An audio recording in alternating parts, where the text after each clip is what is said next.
We will now begin the Community Redevelopment Agency Board meeting for the City of Boynton Beach. Would everyone please rise for the invocation, followed by the Pledge of Allegiance.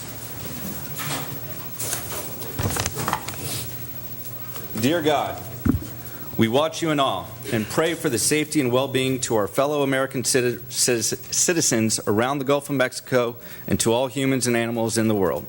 Tonight we ask for your blessing over this meeting. To the public in attendance, the developers who are presenting, and to us, the CRA Board. We humbly request for your guidance, wisdom, and empathy in our discussion and decisions tonight. Tonight is another meeting for a better Boynton Beach, and we say thank you for all that you deliver, and in your name we pray, amen. Amen. I pledge allegiance to the flag of the United States of America, and to the republic for which it stands, one nation, under God, indivisible, with liberty and justice for all.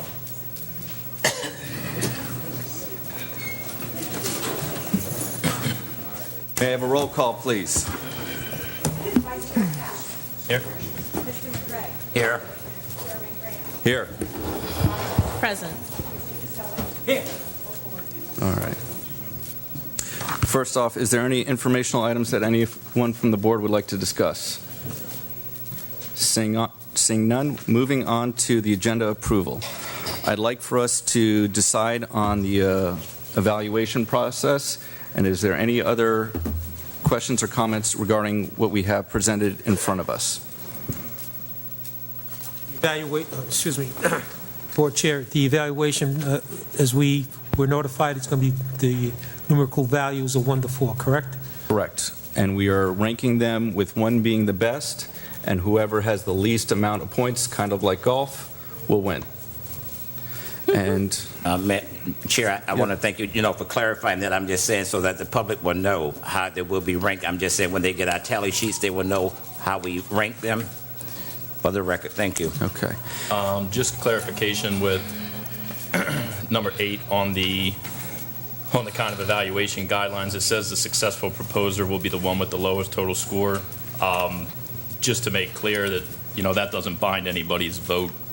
It's not automatic, in my opinion, that everyone has to vote for whoever received the lowest score. I don't think that. Correct. I believe that we will need to have a motion to approve the rankings, and then if someone else has another discussion, then we will go from there based upon the motion. In addition, I would like to have a 2-minute public comments after all the presentations. The public was not made aware of the proposals beforehand, and so I'd like to have everyone to have an opportunity to speak first for each of the developers, and then have a 2-minute public comments, which is not public questions, because the developers will not be able to answer any of the questions. That's the conclusion of all 4 presentations? Correct. Is everyone okay with this? As long as they're here to speak, it's fine with me. All right. May I have a motion to approve the agenda? So moved. Do I have a second? Second. All those in favor state so by saying aye. Aye. Aye. All right. Michael, would you like to proceed? Yes. Good evening, Board Chair and Board members. The item before you this evening is the discussion of the responses to the RFP/RFQ for the CRA-owned property at 700 North Seacrest Boulevard, also known as the Ocean Breeze East site. At the July 11th meeting, the CRA Board approved the issuance of an RFP/RFQ, along with terms and conditions at which they would like to entertain from development scenarios. The RFP/RFQ was issued on the 14th of July, and as of the deadline, August 15th at 3 p.m., the CRA had received 4 proposals from 4 development entities: Turnstone Development Corp., Roundstone Development LLC, Centennial Management Corp., and Ocean Breeze Housing Partners LP. What you have before you is the staff's analysis of the criteria by which the RFP and RFQ was written and the submittals were to respond. And you also have a ranking sheet for yourself to rank those proposals based on your opinion of the submittal and any information that you glean from the presentations or any other questions this evening. Board Chair, just for a point of clarification, are we allowed to ask questions as a presentation is being given, or should we hold our questions to the end of the presentation? We can ask questions in the middle of the presentation. The developer will have the option to answer us now or later on after they're finished. Thank you. All right. Would you like to begin? Yes. Is there any particular order in which the board would prefer the presentations to be made? They are listed on your agenda cover in order in which they were received, date and time. Actually, they're listed alphabetically. Okay, very good. So is everyone okay with that? I'm in favor of them being presented in the order that they was received. I'm just saying that's giving credence to those that wanted to do something. That means that they got up and did more. They beat the process. I'm not in favor of alphabetical. I'm in credence of the way they was received. I'm just one vote. Do you have a second? Okay.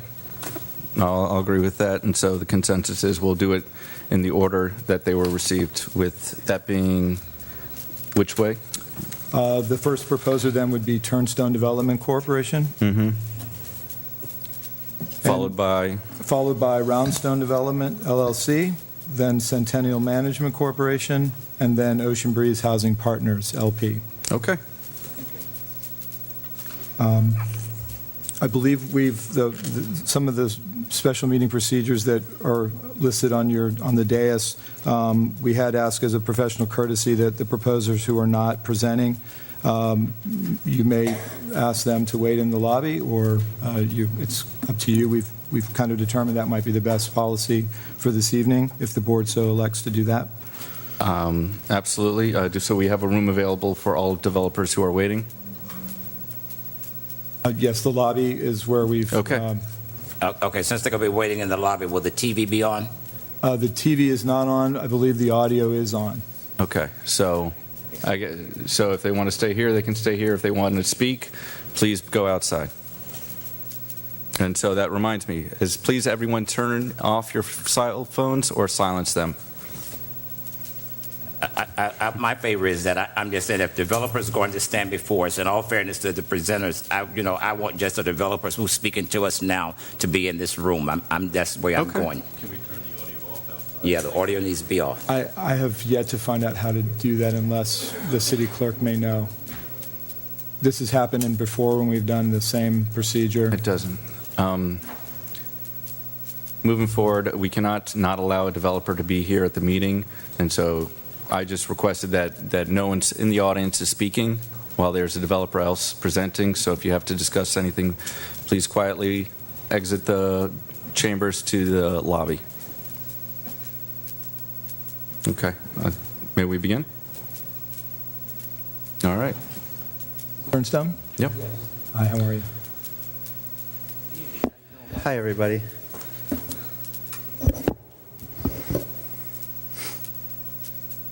Get organized. I was sitting, waiting, getting ready to wait a few hours, so worked out a little better. Thank you. Okay, would you like me to start? Yes. Okay. And can we put 30 minutes up on the clock?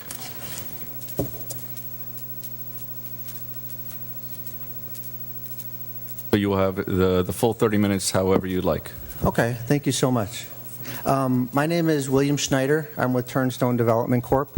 We're based out of Chicago, and we also have an office in Fort Lauderdale at 615 North Andrews Avenue. So we're going to go through our proposal of Ocean Breeze East as we submitted in the RFP.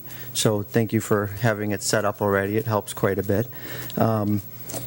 The development we're proposing at this site is it's a family deal. So it's open to people of all ages.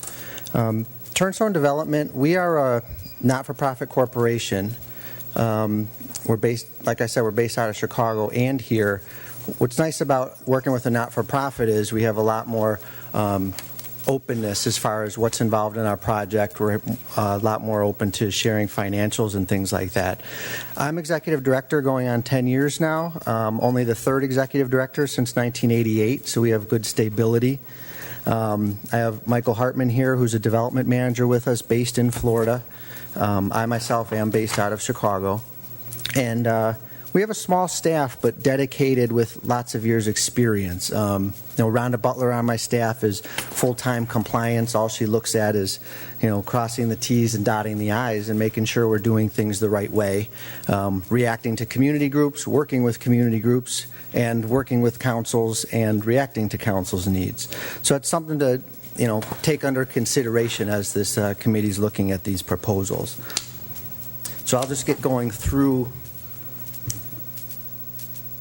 our presentation for you. And so on the next page, just more basic about us is we have plenty of experience in this area. Some things I want to focus on are, we have about 1,600 units now. So this is all we do is affordable housing. Something that's even more important is that we're mission-driven, we're not profit-driven. So depending on what the town's needs are, we'll try to fit a development into the box of what those needs and goals are for you. Yeah, so a couple things, I'm just trying to correlate some notes here of what's different is that, we've never sold a deal either. And I know I've been a city manager in my past life, happy to be out of that past life, but a lot of times towns are worried about, are we going to build something and flip it? We don't do that. We've never sold anything, even when they come out of tax credit compliance after the 15 years. We refinance them and stick with our mission, not the profit. We stay with the mission, we leave the people in the housing so we can continue on that tradition. Okay, that's important. And I know this is hard for the audience to read up here, but if anyone, we're happy to give out this presentation if anyone wants the information as well. So on the next slide, this is probably one that the committee's most important wants to look at, is that, we've cited this development to be friendly to all your needs. So some of the things that we took a look at was that I knew was important to the town was we've complied that meet with the city building codes. We've already looked at a site plan that goes through the heart of Boynton, your goals and visions for that, because I see those signs all over the town. And then also we've gone through the 2016 Community Development Plan, and this site plan fits within those needs as well. So a couple closer things to look at is we made sure that the buildings are closer to the street, so then the parking is hidden behind them, so when you're driving by you don't just see a massive parking. That goes together with a lot of your goals. We have 6-foot sidewalks like the CRA plan wants and institutes, and then also like I say, we're going to have the screening as well, because we have this you can see at the bottom the greenway. So exercise, walking, and then we'll have a fence along the back there, so then it's a private pocket park for the residents. And then as the development thrives and moves along, there's a pool there, there's a community center, and then we'll see if we end up having a park or something in there, depending on the mix of children and how the development turns out to be. What did you have? The commercial. Oh, yeah, I have it. Yeah, and on Building C, I hope everyone has their reading glasses on.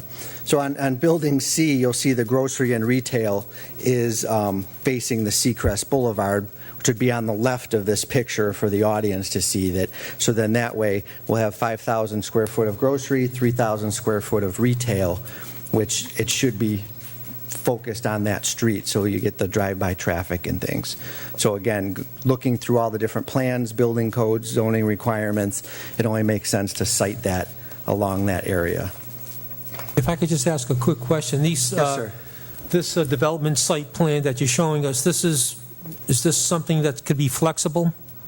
Yes, it's always flexible. Back to our not-for-profit of working with towns and needs. This is our first brush at having our architect.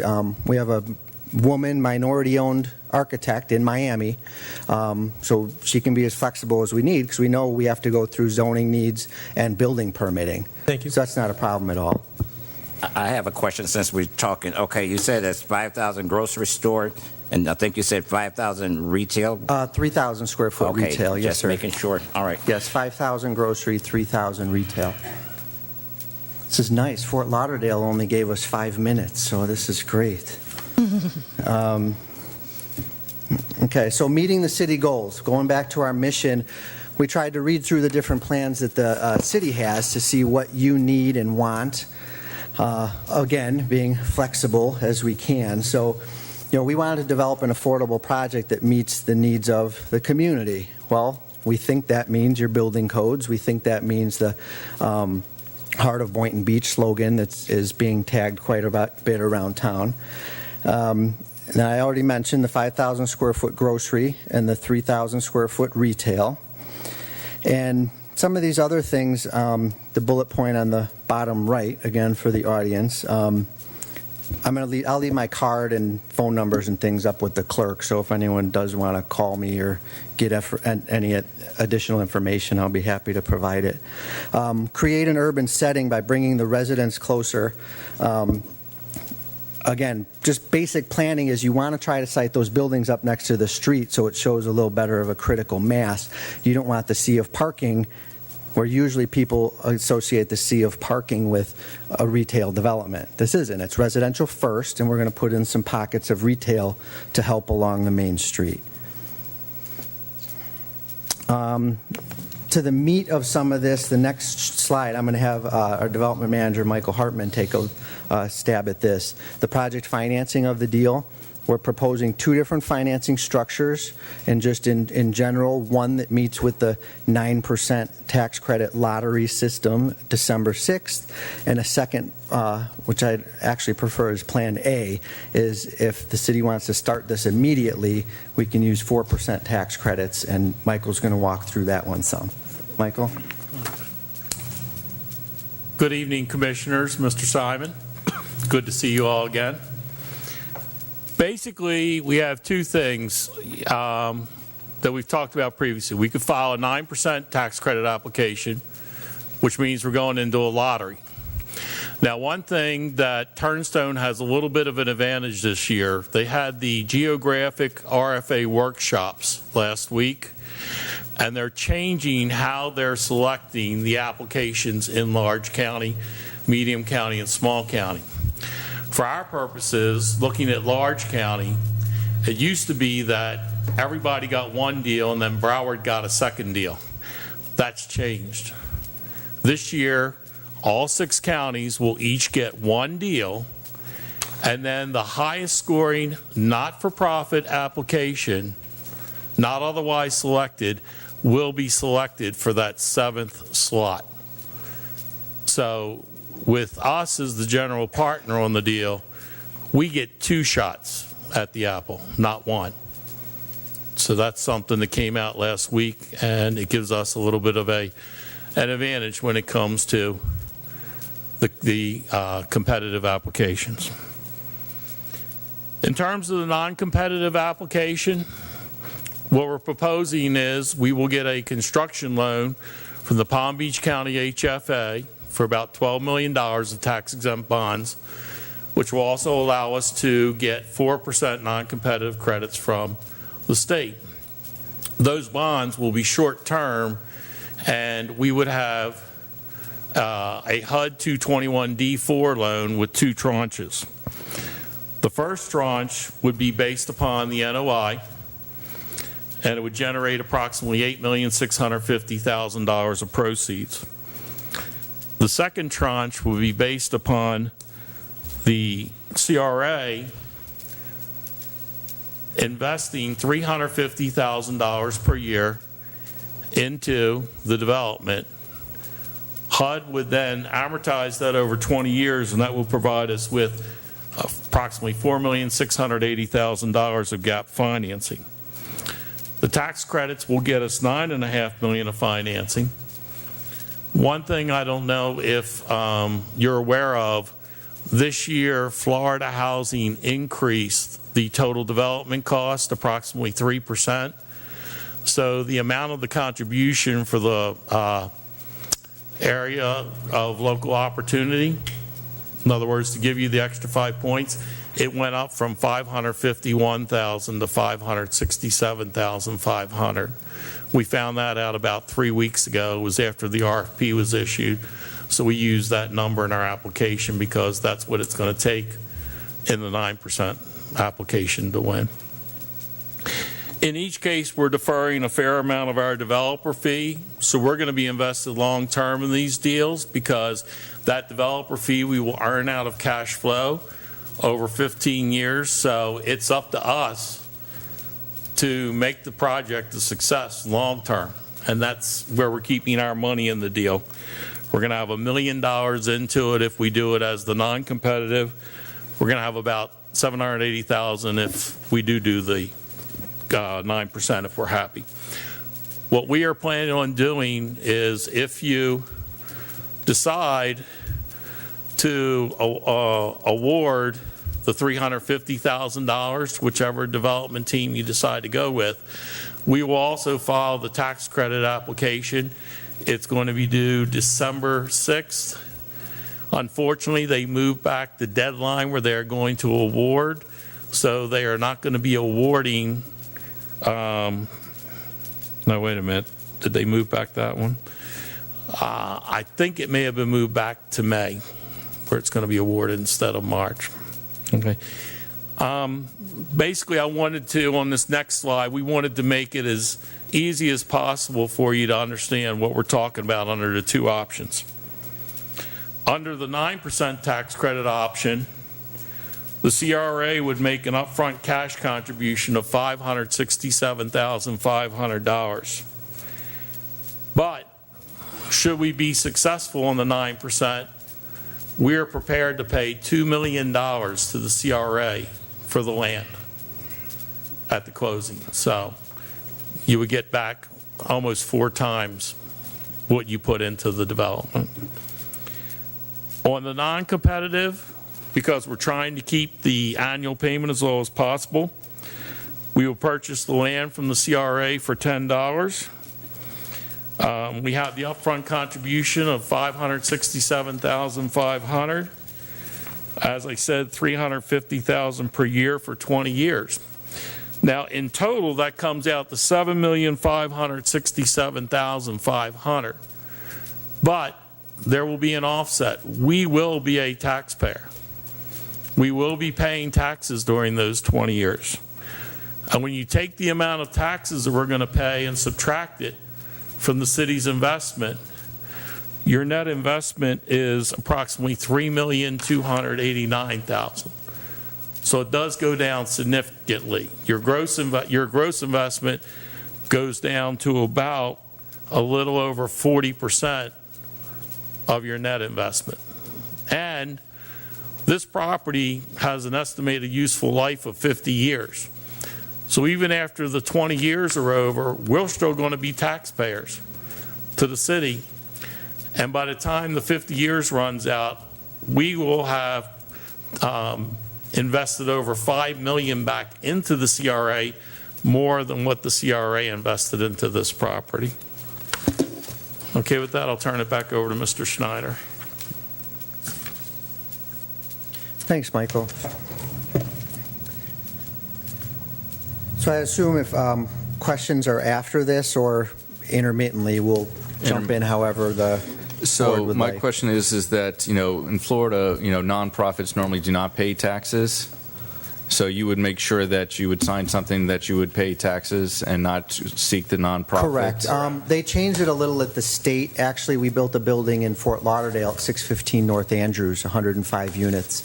The state repealed that portion that if we were a GP, you have to be 100% of the deal. But since we sell 99% of the deal to our tax credit investor, even though we're 100% general partner, the state doesn't recognize that. So we won't have to sign anything, but of course we will to guarantee. We work with the assessors all the time on payment in lieu of things. All right, thank you. That's not a problem. Okay. Wrong way. Yeah, that one I got right. Right there. Oh, No. You're right. There. Okay. So this one will get into the fun stuff. Michael does the boring number stuff, okay? I'm a finance guy, but I like doing the fun stuff. So This will get into, we'll actually have some renderings and things in the packet here, and what a lot of the community and the board likes to see is what is it we're really doing here. So we have the financial parameters up above. We like to try to do eye-catching buildings. We like to do attractive urban landscape and streetscapes. Like we said, we like to go through the codes and work backwards to understand what the community and the city needs and wants. We do a transit-orientated, community gateway, and sustainable design build. We believe in the green features. We'll do everything from LEED to Enterprise Energy Star, and we do Florida Green Building Coalition, usually when we're down here. We are certified Green Building Coalition at our Fort Lauderdale deal.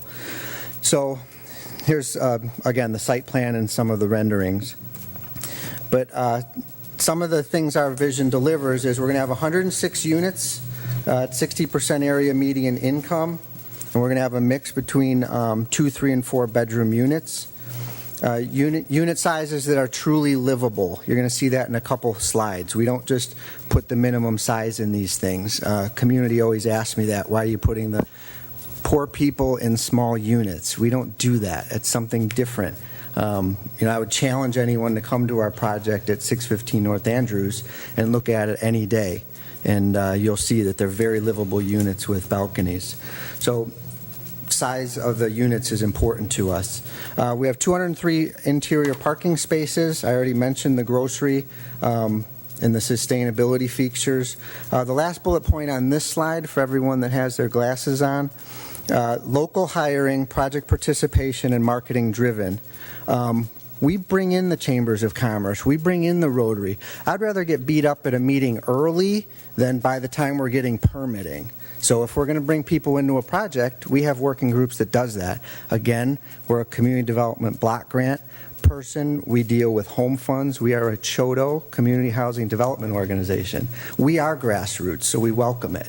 And it's not going to be a problem for us, whether groups are for or against. And I know there's always groups on both sides. So Ocean Breeze East, again, here's some of the renderings of some of the ideas that we have.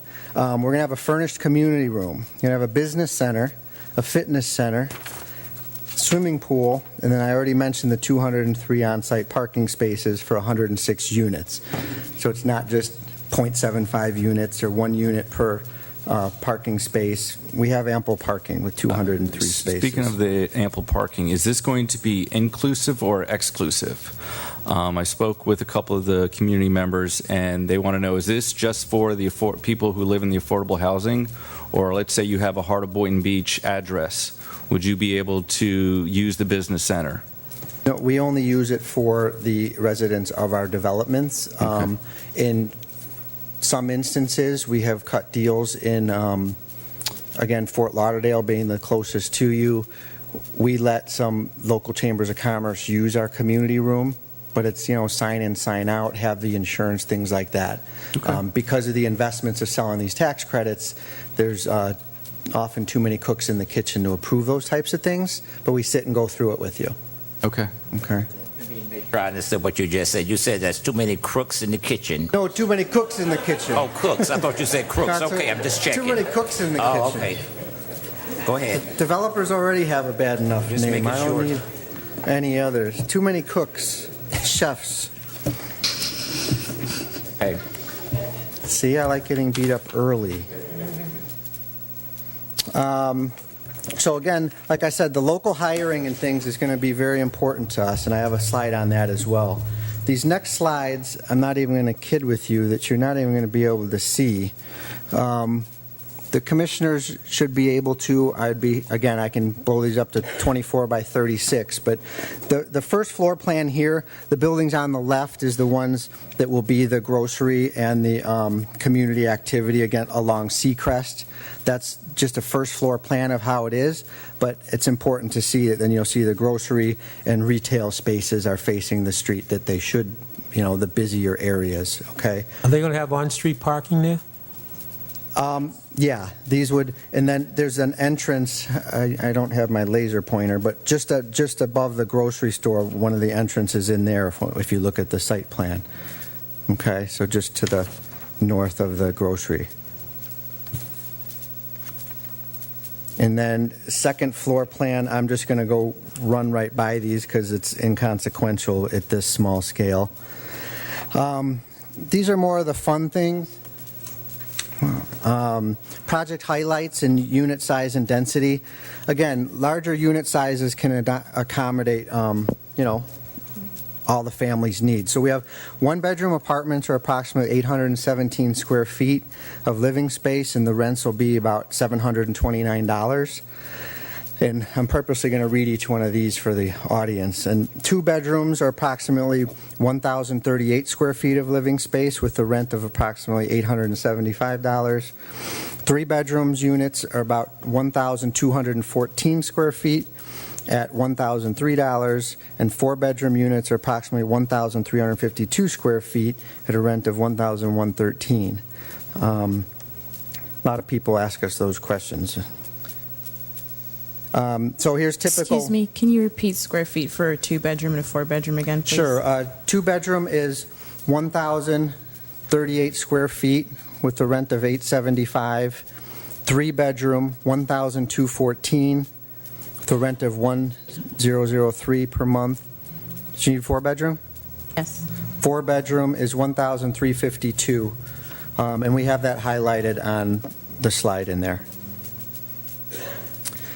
These are the actual site plans we cut and paste in here, are the unit plans. So you can see that the one-bedroom, one-bath unit is 817 square feet, the one on the left. The one on the right is the two-bedroom, two-bath unit at 1,038 square feet. And for those of you in the audience, that if you come in or Freedom of Information, our packet, or call me and I'll email it to you, it's neat to see what that really means. You know, you get to see the bedroom, the dining area, the kitchen, and how the livability of the unit is. Okay. And then we did the same here in this PowerPoint for three-bedroom and four-bedroom. Okay. And these are typical units amongst our different developments. The next slide is project highlights regarding sustainability. I mentioned before, we do utilize the Florida Green Building Code.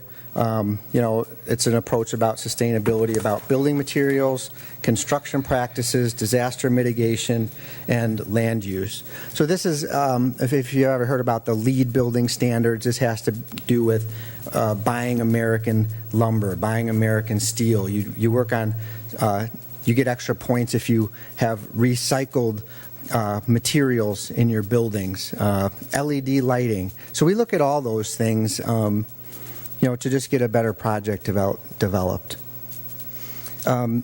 Each unit and all the common spaces will be Energy Star appliances, low-flow water fixtures, and energy-efficient lighting. Well, that helps the developer that wants to keep our costs down for common costs, but it helps the resident as well, because if I have the LED lighting in the units and the low-flow toilets and fixtures, water bills are lower, electric bills are lower. So it's a happy medium that it's just a better system for the entire development.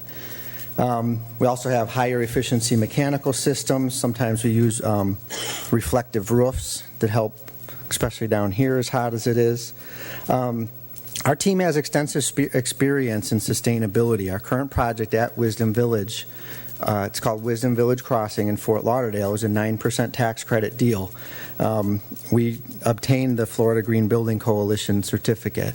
We're proud of it. It's a big deal. It's not easy to do. You can build things cheaper and faster and with less hassle, but it's important to us. Excuse me, is that the only one you've done in Florida? Yes, right now it is. It's 105 units, 9 stories. Most of your experience is in Illinois? Yes. Yeah. We have just the 105 units here, and then we did a 144-unit scattered site project that was during the bankruptcy times of 2009.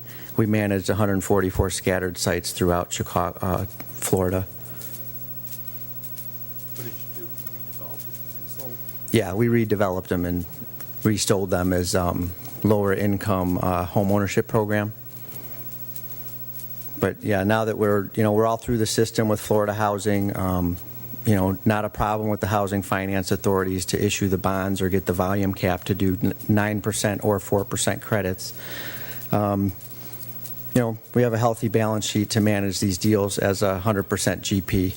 Last year, we had 250 units under construction at the same time. We had $54 million that we were wholly owned on, so it won't be a problem for capacity. For community commitment, project highlights. I'll let you know, sorry, you have 4 minutes Oh, not left. a problem. Hey, this is great. I'm better than Fort Lauderdale time here. This is fine. Project highlights and community commitment. This was some of the goals in the city's RFA, their request for applications. Proven commitment to local hiring and promoting local businesses. We have a successful... Excuse me, why was your local hiring only 30%? You didn't get any takers or what? Well, the way we quantify the local hiring was from low income, the Section 3 definition of HUD. Everyone was from down here. We have our GC we use down here is Grycon Construction, and we utilized 30% of the locals from the neighborhood. So we meet with the community groups and the churches and things. Everyone was from Florida, but when I'm working in Fort Lauderdale, people from Miami don't count as local. So Broward, local. But if that would have been more, the 30% would have went up. You maxed it at 30%. This is what I'm trying to say. No, these were just the numbers Okay. it turned out as we All went right. through our payrolls with the general contractor. Okay. How many people were from Broward County and as local as possible in Fort Lauderdale even. We hired from the neighborhoods, those carpenters and things. So we're targeting the same numbers here, but we have to see how involved the local chambers of commerce and the churches or hiring groups are. And then we'll work to those utilizations. We're committed to it. Our entire board is African American. So we have a board of 5 members that, and we really drill this into the area. So when I go into a new area, we try to get local hiring, minority hiring, women hiring, veterans hiring. So we already have a minority woman architect on board that worked on these plans. And so one of the things is the continual support of the community. Will you be having any sort of events for the continual support of the community, or tell us a little bit more about the nonprofit aspect of Turnstone? Well, usually what we start, and it's actually, some of it's on our conclusion, a proven not-for-profit with capacity. We usually we start with the Rotaries and the Chambers of Commerce, and then we have to find out who's the resident group in this area, what's the local churches that help with the area, and then we just have working sessions as we're going through plans. What do you think of this building look, the colors of the buildings, things like that, as far as planning That's not development? my question. Are you talking about for hiring? Or? No, it has nothing to do with hiring. All right. If you're here in 3 years, how do you help the community in 3 years once it is built? Just affordable housing isn't enough. We want something more. That's why we're putting in the grocery and the retail space. Okay. That's what's Yeah. going to be there. We have very little rent. I have like $4 a square foot for the grocery. I have 0 rent right now for the retail space. So we're not counting on income from those spaces, but the space is going to be there for a local group to come in and move in their businesses. So if you start getting money from there, what will you do with it? Well, the subsidy of the $4 a square foot is already, like the money that we put into the table, the $4 is still Okay. helping the debt service on it. But we're not just building and leaving, if Okay. that's what you mean, is because that's why we invested $29 million in Broward So it's already. the subsidized rent for the area, Yeah. for those locations? Yeah. Okay, Right. thank That's you. how we get to give it back, I guess, if you would All right. term it that way. Any last questions? I got just a couple of quick ones. Are you in partnership with anybody else? No, we're, right now, would be 100% owner of the development. Have you had future plans to go in partnership with anybody else? We haven't looked at from financial standpoint. We don't need to be. We have brought in other local not-for-profit partners into a deal to help teach them the process, but we're not looking. So we have over a $70 million balance sheet, so we can just handle this ourselves. So would you be open in taking a partnership with a religious organization or a nonprofit? You can answer, but that's it. Yeah. We haven't planned on it, but we research it. Okay, thank you. I have one question. Yeah, we got to ask questions. Yeah, I got to get a chance to ask questions. No, 30 minutes is 30 minutes. They get That's- 30 minutes. No. We didn't say we couldn't. No. 30 minutes is 30 minutes. We've got to ask They, questions. no, I'm sorry, everyone. We put it at 30 minutes. They Can took we- up their time not to allow us to ask questions. Board, in all due respect, in the beginning of the site, you said we can ask as the presentation is going on and after the presentation. That's what you No, said. I did not say that. I said they can defer to the end of their presentation. With respect to the chair, I'd like to offer a motion to allow board members to ask questions. I didn't want to ask questions If you during. want to do a reconsideration for what we approved, then you're more than welcome to. I don't think we restricted our ability to ask questions. I didn't ask them questions during their 30 minutes to allow them their 30 minutes. I thought would it have was asked said clear questions. that, we gave them. Second. Second motion. All right, all those in favor allow for questions after. Aye. Nay. Go ahead. All right, just to clarify, so I don't think I'm going insane here. Mr. Hartman, you were previously affiliated or working with one of the other proposers? Yes. Could you clarify how, just what transpired that you were working with one and now you're? I was working with Roundstone for the last 2 years, and before that, I actually helped Turnstone. I worked for Turnstone to develop 615 North Andrews Avenue. At the time that they started construction, I left them, and I was rehired by Roundstone as a development coordinator. And since then, Turnstone has gotten more developments done. They have a stronger cash flow position. They wanted to expand their business, and so they came back to me and asked me to be their development manager. So they asked me in May. I gave my notice to Roundstone on June 1st, and I left, or June 15th, and I left Roundstone on June 30th and started with Turnstone on July 1st. So you're wholly unaffiliated with the previous organization and now entirely affiliated with? That's correct. Okay, I just wanted to clarify that because I knew I'd sat and talked to you with a different entity. No, absolutely. Absolutely. myself. And it is a very small community. Having been in the business for 25 years, I used to laugh because one of my competitors in this room, I used to laugh because I had 9 or 10 business cards from different entities with his name on it. Well, over 25 years of working in affordable housing, there's now 10 cards floating around with my name on it. So, it's a business that people move around, but they never leave. Thank you very much. You're welcome. Yeah, I have one other question. In regards to your board, you said it's all minority. Did you close it just to minorities, or did anybody else apply? This is what I need to know. Our board is open to anybody. We used to have 7 members, so actually we have 2 vacancies right now, but right now the 5 members that are on it. We used to be affiliated with the Housing Authority, so we used to be what's called an instrumentality.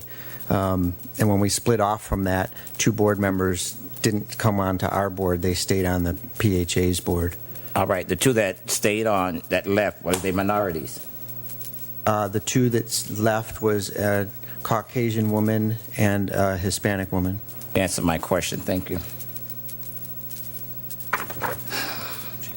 Yes, just one question in terms of flexibility. Explain to me 4-bedroom apartments. I'm not familiar with the concept. Is it a necessity to have a 4-bedroom apartment, or would it be better to just go to a single family at that point? Actually, the 4-bedroom apartment is a little bit cheaper than a single family. I've done single family rental subdivisions that were all 4-bedroom, 2-bath houses.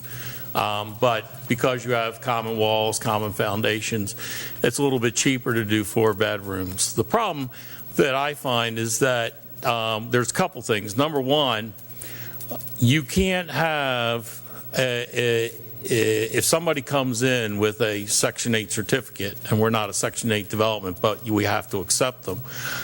Once a child hits 5 years of age, they cannot sleep in the same bedroom as a sibling that is a different sex. Also, like for instance, if you have, and any boys cannot sleep in the bedroom with their mother or with their parents. So you have to spread out and you have to have more bedrooms. So we have a small number of 4 bedrooms, but I found over the years that the 4 bedrooms lease up because there is nothing else available for anybody that has more than 2 children. Usually you find there are none. So what do? They have to try and cram their children either into the living room or into a bedroom where you've got 2, 3 children in the same bedroom. So that's why we put the 4 bedrooms in. Because there's no other capacity in the entire. So in your development down in Fort Lauderdale, you have 4-bedroom units? No, we didn't do any there. We did not do any there, so. Why not? Because it was a high rise. The cost of doing them would have been prohibitive at that time. Now it's okay? Yes, on a garden style development, the numbers do work. So I see your point, but I guess what I'm trying to understand is, would it not be better to up the number of 2- and 3-bedroom units instead of having 4-bedroom units? Well, when we go to do the market study, if we find I think there's always a need for them because when I look around, you can't find them almost anywhere. So they have the opportunity with us, but if we can change it to 3 bedrooms if that was the wishes, we could readjust our Okay, numbers. I just want to hear that you're flexible on that option. Thank you. Yes. Go ahead, Justin. Vice Chair. Just from your experience, do 4 bedrooms tend to be rented out by exclusively families, or do you see kind of roommate type situations occurring? Like what's a more? No, it's usually It families. is. Yes. Okay. One more quick question for me, thank you. You said you don't flip these properties, you're in for the long run? It's not something that after you get collected developers' fees that then you try to Correct. flip it? All right. And also, what kind of management, I don't see anything down for management. Who manages these properties? We've become smarter through the years. We don't manage our own properties anymore. We have a few private companies that do them. Down here, we've been working with Royal American Management. They have over 14,000 affordable units, so they would probably be our preferred manager for this unit. Thank you. Who manage your unit in Fort Lauderdale? Royal American Management. Okay.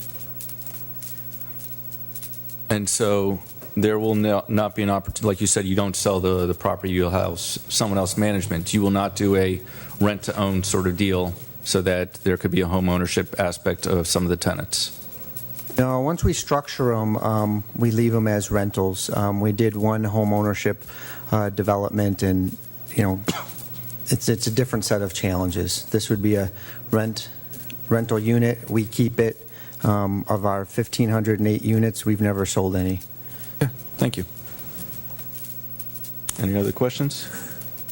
Seeing none, thank you so much. Thank you very Okay, much. thanks for your time. Consideration.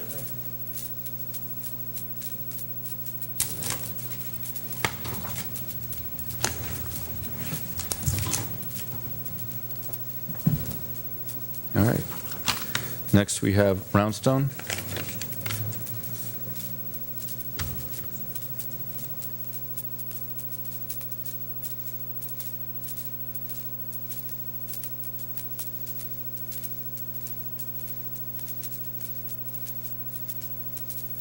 So the new layout is you have 30 minutes to present, followed by question and answer from the board. Or if we could fit it all in 30 minutes, we could do that. It doesn't mean Right. it has to last 30 minutes. Okay. Well, my plan is to do this in about 15, so you got plenty of time to ask questions. Thank you so much. Sir, don't rush through it. Good evening. My name is Bob Culvert. I am with Roundstone Development, and we're coming to you tonight to present the vision between Roundstone and our community partner, St. John's Missionary Baptist Church. I want to take a moment just to introduce our team real quick.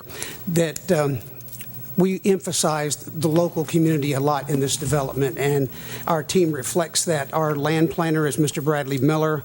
Our architect is, even though he's from Dallas Cross Architects, the reason we're utilizing him is because he also was the architect for the Delray Beach development we did that you all are familiar with.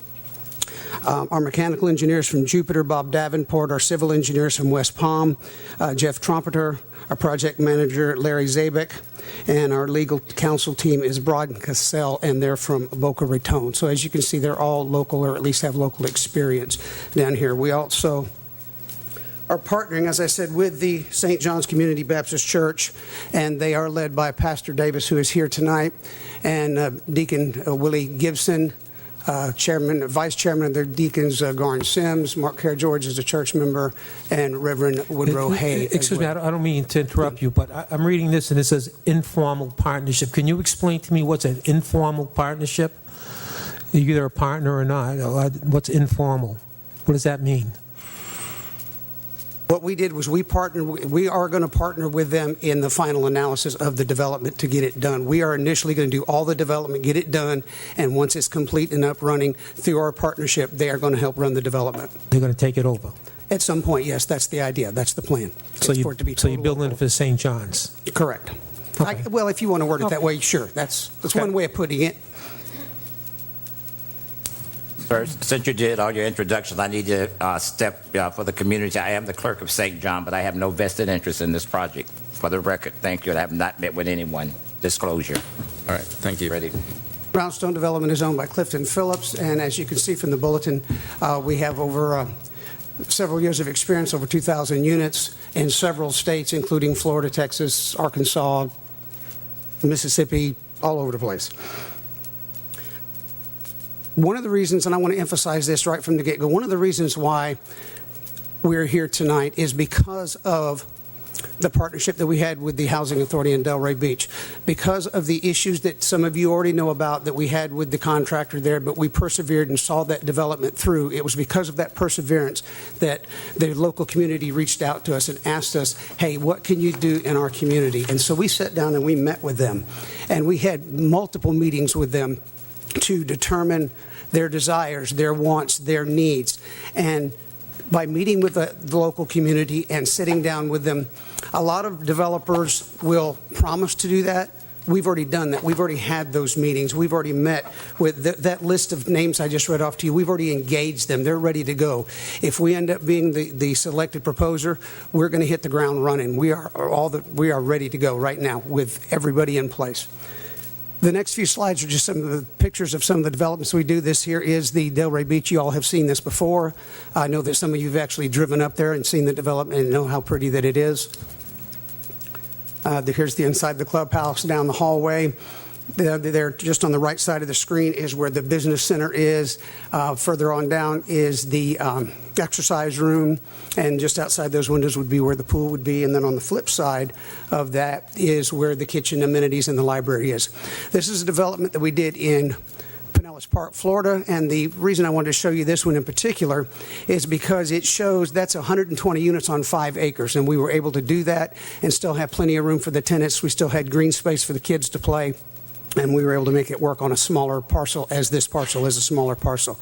Here's an exterior view of that building as well. And this is basically the mirror image of the clubhouse in the Delray. You can see this is just looking at it from the opposite direction. You can see the kitchen in the back and the library. The management offices are up front off to the left there. This is our vision. We're talking about on-site laundry, the furnished community room, the swimming pool, the business center, the fitness center. The thing that makes our development stand out a little bit different is that we, in our clubhouse, we're going to have a life center, which Mr. Sims is going to come talk about here in just a couple of minutes.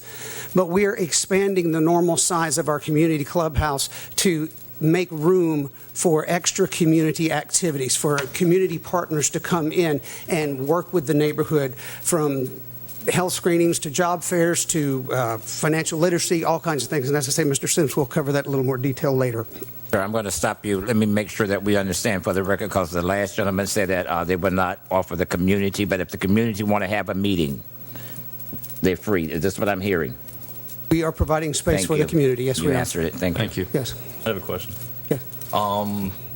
You just alluded to people speaking who are not actual partners of this project, who have not submitted any of the required financial disclosures. I understand they're part of your team, but people who aren't. If you feel more comfortable, I can present the material. It just, I'm Okay. questioning No, it. I'm good with that. Okay. Okay. Because I know that in the past I'd asked for personally when the LOI had been submitted, financial information from all parties involved and institutions involved, and been kind of rebuffed at that point, and said at a later point in time that information would be revealed. And then to see the kind of severance of the partnership, a formal partnership, and individuals who are informal partners now who haven't submitted to the requirements of the RFP, it just, I question this informal partnership and the use of individuals, anyone who's not on the record and hasn't filled out these disclosures, especially because I requested them in the past. So I'm not trying to turn it into an issue, but people unaffiliated with the development team, I'm not sure that's kosher to speak to it. That's fair enough. I can read the slides. For my opinion is that we already heard that Royal American is going to be the management, so we're not going to be dealing with Turnstone with any sort of problems for the development after it's built. We're going to have to deal with Royal American, and they're not here. So, dealing with the management company, because that's who we're going to be dealing with for 20 years. The fact that the St. John's is here and willing to take an interest into the property south is what I'm looking at. So I have no problem with any partnership or whoever wishes to be hired to run the property, but it's one thing to speak to the entity like the previous proposer did. It would have been another to have the company, that the property management firm that they were referring to, come and speak. To me it seems, if you haven't submitted the proper disclosures, then it just seems out of place to me. Okay. Go ahead. I'll say that didn't take away from my time while you guys were talking. No, that's all right. We got it. There's questions at the end. You said 15 minutes, so. Anyways, also we would be using the green building features, as I'm sure every presenter here will be doing tonight. It's part of the Florida housing requirements. You got to do it anyways. But it, as the last gentleman said, it does make economic sense as well as any other factor that you can look at just to build good, sustainable green building projects. So it's going to happen. This is our site plan. You all have seen it in the RFP. Basically, we have the 100 units around, and then we have the retail center and what we are terming, and not just the regular clubhouse, but the life center, because that's where life is going to happen. That's where the community involvement is going to take place. We did create the retail space in cooperation with your specifications. As you know, in our original proposal, we had a larger space for what was going to be a grocery store at the time, but you had asked us to pare it down, and so we did, per your instructions. Here is just a sample rendering of the elevation of what it would look like.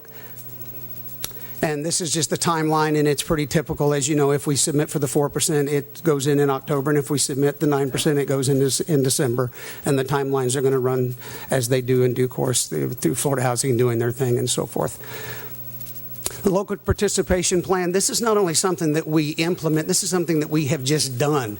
We did this in Delray. We had all these meetings with the local businesses. We split bids so that smaller entities could come and do part of the units. And when you're dealing with a development of this size, usually only big subcontractors can handle it. But we broke it up into smaller pieces so that more smaller developers could become involved. And that was important for the community. And just to sum up a little bit, this is some bullet points, and you all have seen these before. The only new one that we added on here was the one from Dorothy Ellington, who I know most of you know, talking about what we did there in Delray. And I can't emphasize again, those of you who are familiar with the difficulties that we had in there, and we stuck it out, and we got that thing completed. As a matter of fact, the elderly is almost done, should be ready for occupancy here within the next couple of months. And she was extremely pleased that through all the challenges that we stuck with it.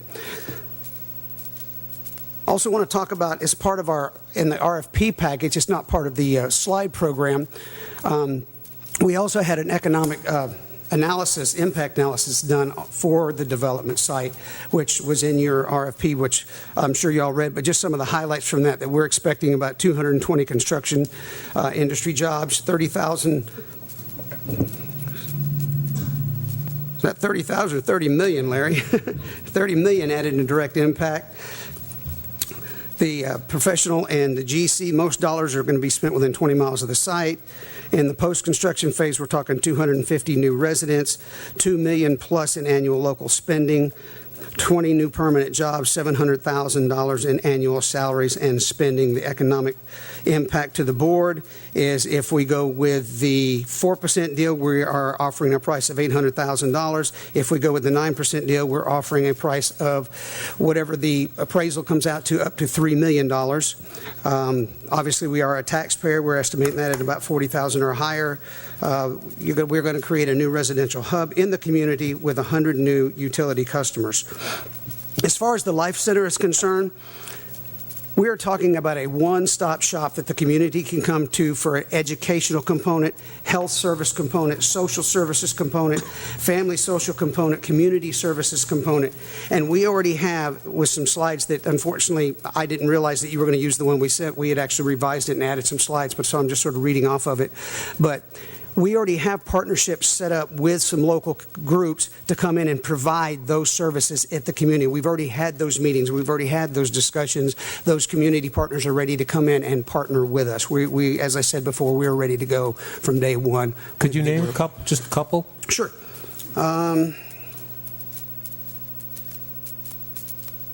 You could read. Okay, may Garden just come and read the list? Is that all right? Yeah. If he just reads the list? Please state your name for the record. Warren Sims, 3021 South Seacrest, St. John Missionary Baptist Church, a community partner. As Bobby said, we realized that this project had to be more than just providing affordable housing. When you look at certain studies, like from the Children's Services Council, their ZIP study, the Heart of Boynton, which lies particularly in District 2, more services are needed in that particular area than any other district in Boynton. So with that in mind, what are the things that we wanted to create in our Family Life Center component is comprehensive services. But with that, we wanted to secure partnerships, not what we were going to do, what we have already done. For example, in our one-stop Family Life Center, as Bobby said, there's an educational component, a health services component, a social services component, family social component, and a community service component. Now, in the educational component, what that will entail of partnerships that we have already secured, for example, with the school district of Palm Beach and adult community ed department, where we will provide ESOL, GED, and citizenship courses. For that vocational training, we've already secured a partnership with South Tech, that we will have continuous, not just for this project, but continuous vocational training opportunities for residents, not only that are in District 2, but in the city of Boynton Beach, and a continued partnership with Career Source of Palm Beach County, where they will continuously offer job and career referral and placement. For the health service component, that we've excited about our partnership with the Boynton Beach Faith-Based CDC to offer prevention and awareness programs, and just secured a partnership with Genesis Community Health, where we're going to provide additional community health services right there in our Family Life Center. Social services component, Pathways to Prosperity, which I'm sure this diocese is definitely familiar with the work that they continuously have put forth. Two other components, the family social component, where we want to offer financial literacy, family self-sufficiency programs with the St. John Promise, Inc., and first-time home buyers program, and last but not least, a community service component. In our recent LOI, we had a community grocery component where we had already secured a partnership, but we could not, the change to that made the partnership difficult, because when we changed from senior to now mixed, there was a loss of grant opportunities.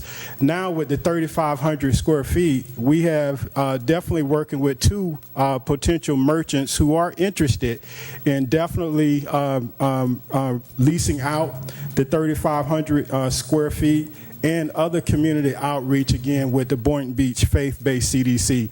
We contend this is where our project separates from all others that you're going to hear.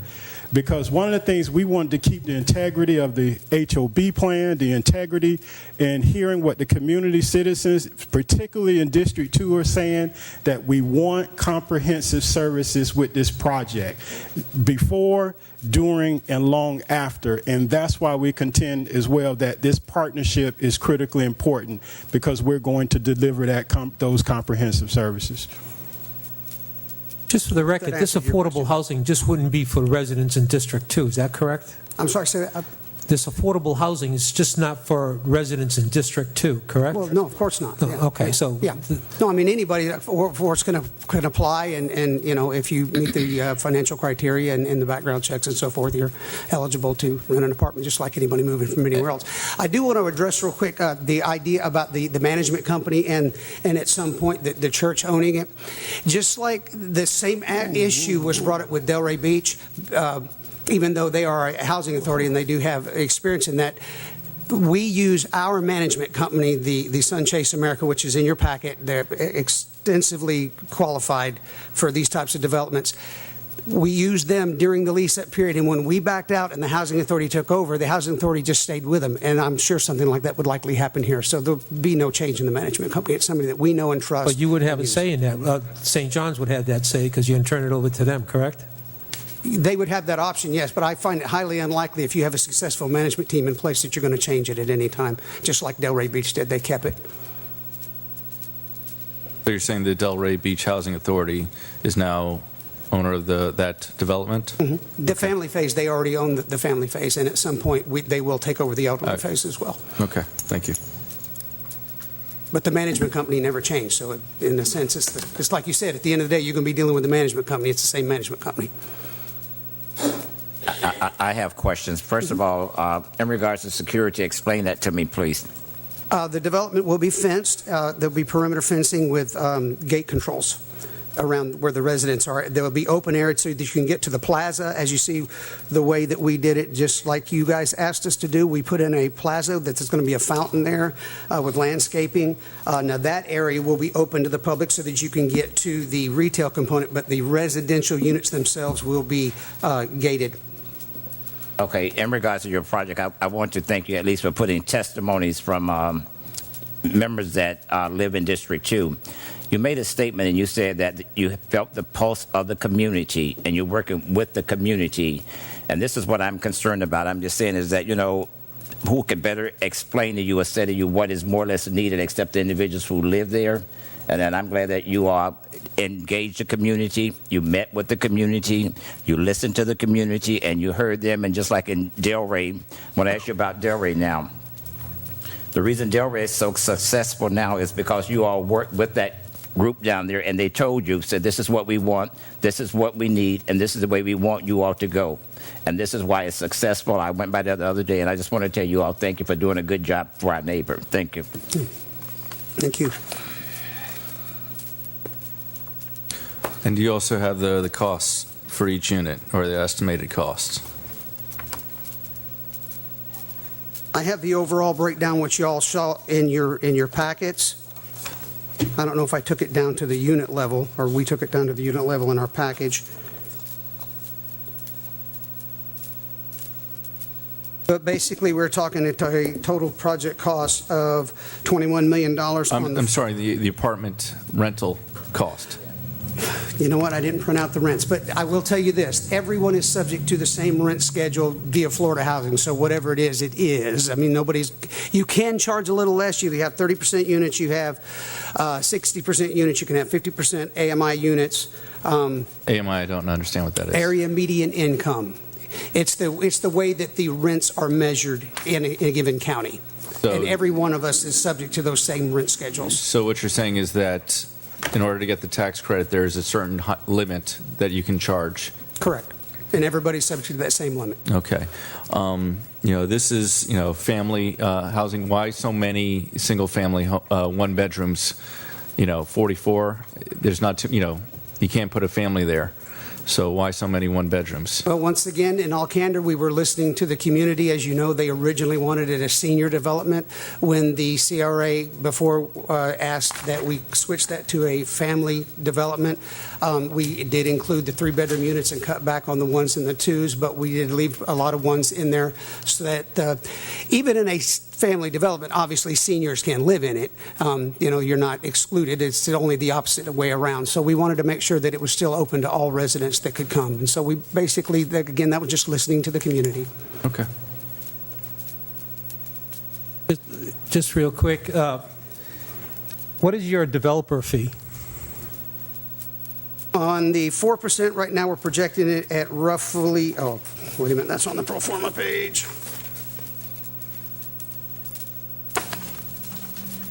I'll be honest with you, I didn't print that page out. Oh. I have what we're deferring. I'm asking for the developer fee. I know. It's I'm guessing in each case it's probably around $2 million. That's typical in these type of size of developments. We don't like to guess up here, but I'm sorry. I the didn't other bring that part is, how long do you stay involved in this project before you turn it over to the church? It has to be stabilized, so it would be at least once everything is CO'd and at least running smoothly for no less than 90 days, I believe is the rule by Florida Housing, before you can make any changes to the partnership. So you could be out, get your developer's fee and be out in 90 days. With a lot of that developer fee going to the church, by the way, because we're giving a lot of it to them. Okay. Yes, Vice Chair. Couple questions first, Sure. and this will be a question, you guys just happen to go second, but this will be a question for Ocean Breeze Housing Partners 2. No proposal was made absent of the tax credits in your proposal. Like if you don't get the tax credits, we have no information as to how your firm would move forward with developing the project. I think that, and I could be wrong, I don't mean to speak for anyone else up on the board here, but the entire premise of this RFP was, we've tried the tax credits a couple times, it's failed, we want to build this. In deciding that we were going to allocate a serious amount of money to this project to get built, we came to the conclusion that, you know what, let's take one more stab at the tax credits, and if the person who's awarded, the firm who's awarded this proposal or is accepted, doesn't get the tax credits, then the CRA will step in and to some negotiated degree subsidize and fund this. How come there's no proposal with regards to what happens if tax credits are not won by your firm? Forgive me if I misunderstood. It was my understanding that because of the one-year deadline, that was kind of where you were going for again, that when we originally came to you several months ago to take all competitiveness out of the way, you all decided that was a little bit too heavy of a pill to bite into. And I understand that was a lot of money that we were talking about at that time. And so we went back and just went with the traditional method that, we had done before with presenting the 4% and the 9%. I will tell you this, that the 9% is a little bit different than it used to be because of this, what I call the super contribution. Now with that, it eliminates all other players. And so instead of a pool of 1 to 12 ratio like it's been in the past, you're dealing with maybe 1 out of 3 shot, 1 out of 2 shot, depending on how many other communities give the super contribution in Palm Beach County. So your odds of success are a lot greater. That doesn't, make it so, but it is a lot better than it used to be. And so to that point, I apologize. So there's nothing in the proposal about what specifically happens if the tax credits aren't achieved. Other proposals tonight include that.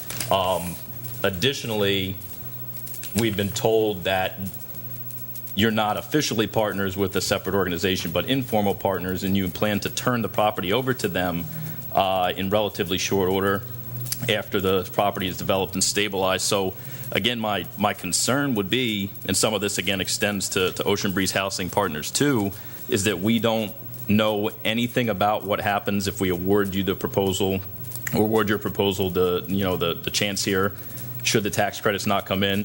And furthermore, which concerns me is, again, that you're saying informal partners, but you're talking about giving the property to them. So that seems pretty formal, but it's undocumented. How can this board vote for a proposal that doesn't include an option absent the tax credits, which was the entire premise of these proposals? And then also, how can we vote for a project that, by your own admission, will be entirely turned over to an entity that hasn't submitted to the proper disclosures? I don't understand how we can award a bid to a proposal that hasn't come through with the other option, and I'm just confused.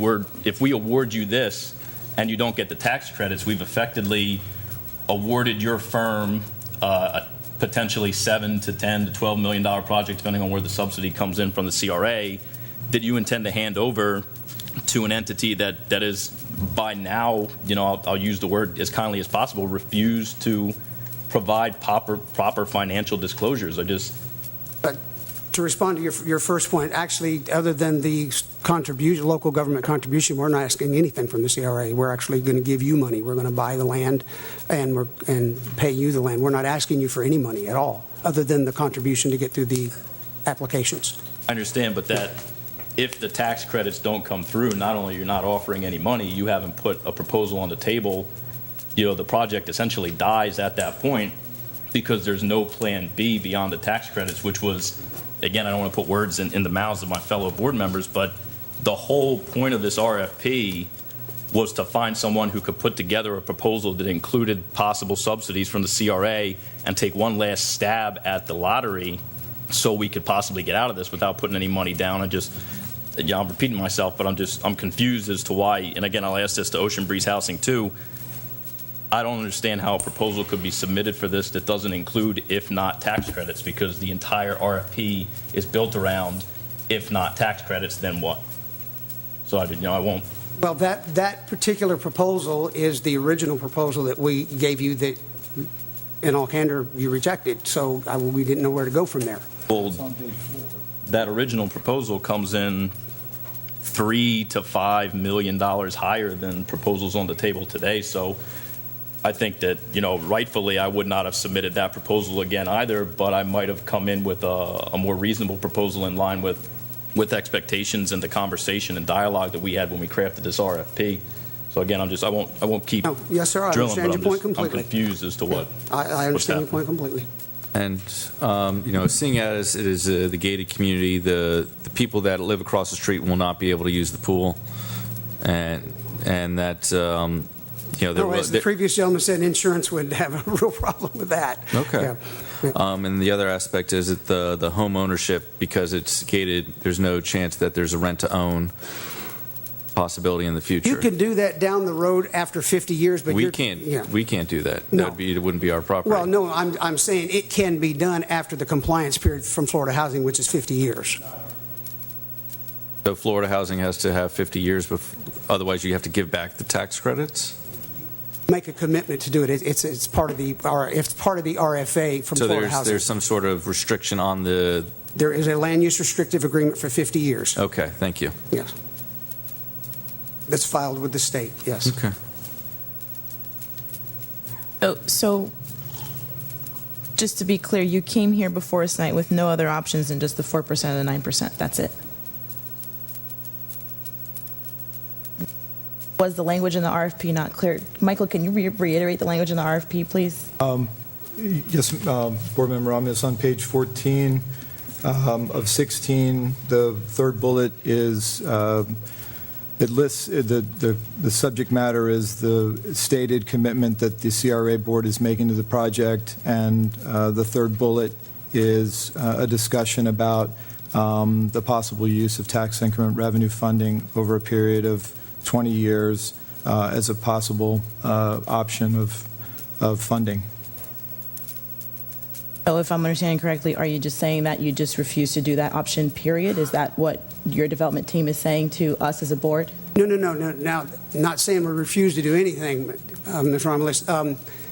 If you do, and this is actually something I did think about, you can take the TIF and couple it with the sale and do the 4% bonds and do that, and it would reduce the amount that way, but we didn't, We thought this was the way you wanted to go, and if I misunderstood it and misread it, I apologize. Our whole team read it and saw that as an option, but didn't see it necessarily as something that We thought these were better choices. I'll put it that way.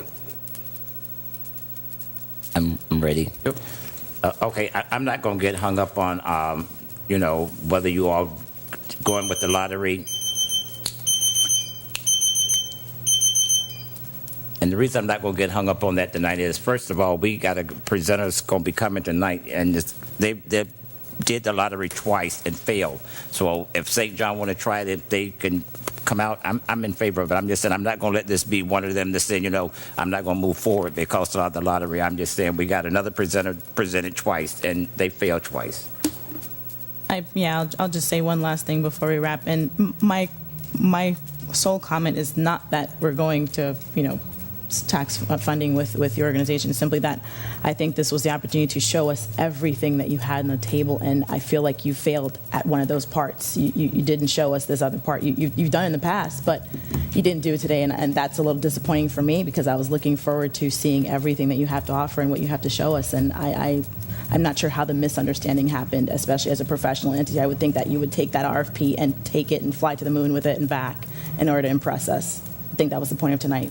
Well, the only way, as you know from before, without getting into the exorbitant numbers that we were talking about before, is you would have to couple it with some sort of, not just the 4% and the D4, but with doing it through the sale loan and combining those together. That can easily be done. That's not a problem.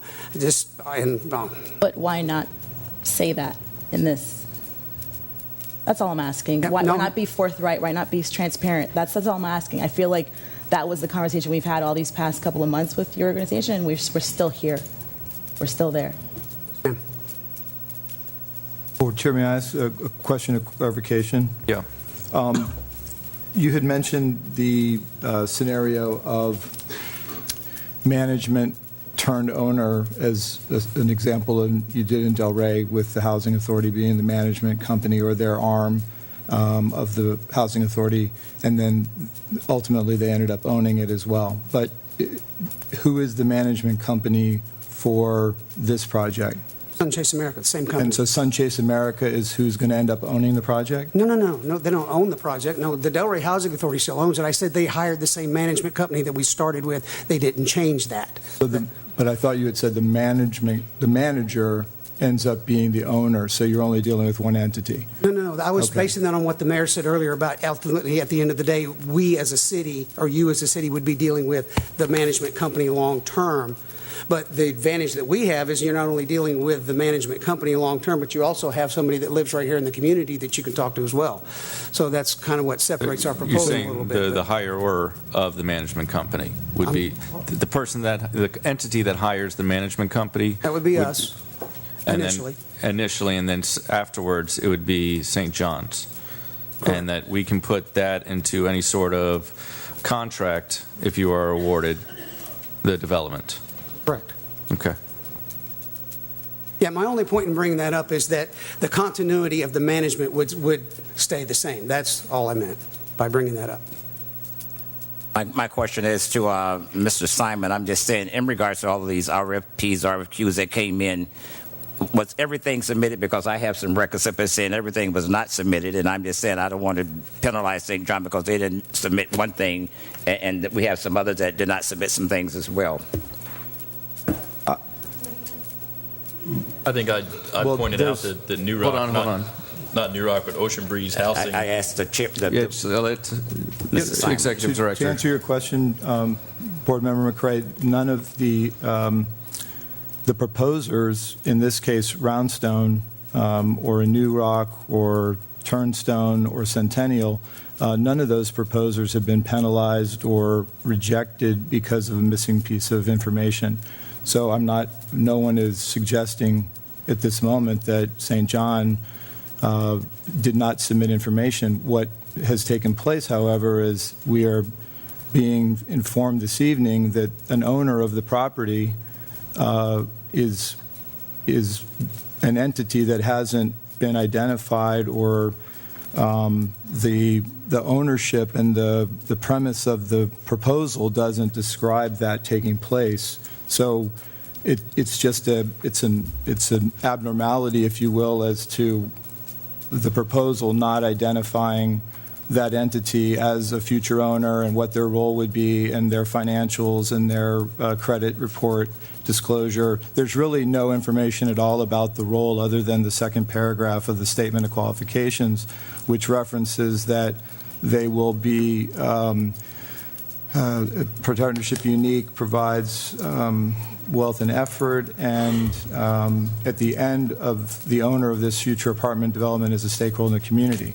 So there's one sentence that references that St. John's, I assume in this case, is going to be the future owner, but there's no other reference in the response that describes that. That's all I'm making a note of. Mr. Simon, excuse me, you're missing the point, but the question that I'm asking, out of all of the packages that was presented, was everything disclosed by everybody? Did some of these packages have some things missing? I don't care if it was, a picture. Yes, everyone disclosed everything. Yes, sir. What I'm saying is, was there anything in the packages that was missing that we requested? No. Okay. Board Member Casello, you have any final questions? I'm good. All right. Thank you.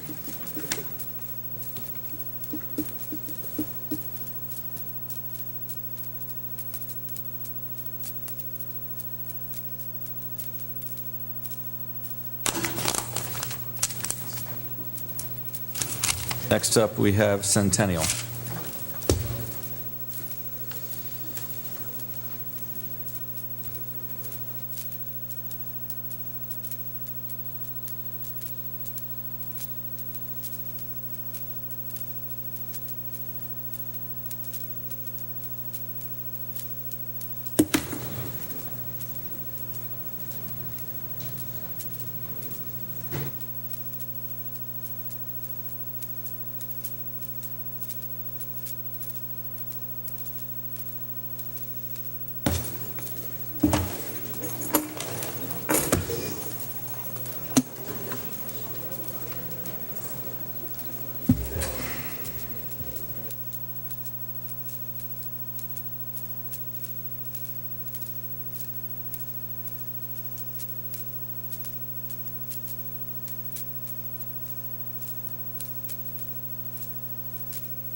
Okay, yeah, hi.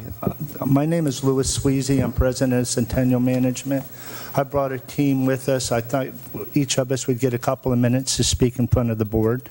We appreciate taking the time to see us. We've been in front of you quite a few times. But one thing I did want to mention, we're in Miami. Well, we're a South Florida-based company. We developed over 17 tax credit projects in Dade and Broward, 5 in Dade, 5 in Broward, 12 in Dade. We've been doing it since 1988. We haven't sold any community we have yet. We manage it. We're an integrated company. We own our own construction company and our property management. We take great pride in our property management company. And the only reason I mention now, and as part of our presentation, we have our own construction company, so we always have a workforce fair, and we try to hire people and train them within the community to come out and work. And by us being the general contractors, we exercise the power and control over our subs. But I'm going to let Paul Boynton now take over the presentation. Sir, excuse me, before you go on. Yes, sir. I see the assistant CRA director sitting with your group. What is your role in this? Oh, you moved over. Well, you need to move over another seat because it look like you with them, and I'm kind of getting some mixed feelings. I'm sorry. You need to move over another seat. All right. Okay, thank you. Also, just to be clear real quick, the individuals who are speaking are going to be, they're affiliated with your organization. Okay. Yeah, and just, state the name for the records. Thank you. My name is Paul Boynton with the Centennial Management. Good evening, Mr. Mayor, Commissioners, Mr. Simon. Thank you for having us again. We're very excited to present again our proposal to you, which we feel we're demonstrating we have superior experience, not just in development, but in getting funding through the tax credit process and other processes, as Mr. Sweezy mentioned. And we own and manage everything we have, which is a portfolio of over 3,000 residential units, of which the vast majority is tax credit affordable housing. as well as commercial and retail space, up to about 900 square feet of that. 900,000, what did I say?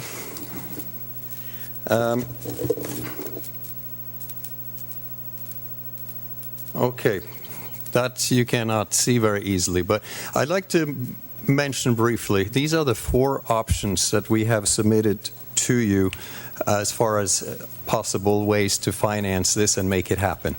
And if you notice, this is exactly the same summary that we submitted the first time around a couple of months ago. We have not been tweaking it in response or to make it look better than what it was all along. We've stayed with that. It's very competitive, and you have 4 different options to choose from. The first option is unique.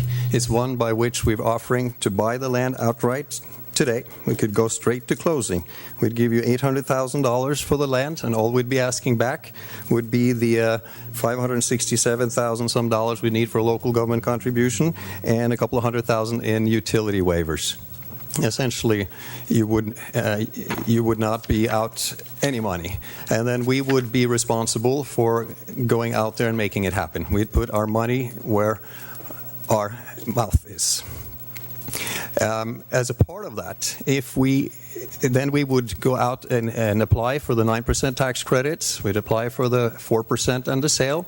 And if we were not successful, we would offer you the opportunity. You could either buy it back, or you could go to our option 4, by which it would be financed through the CRA. We'll get to that in a minute.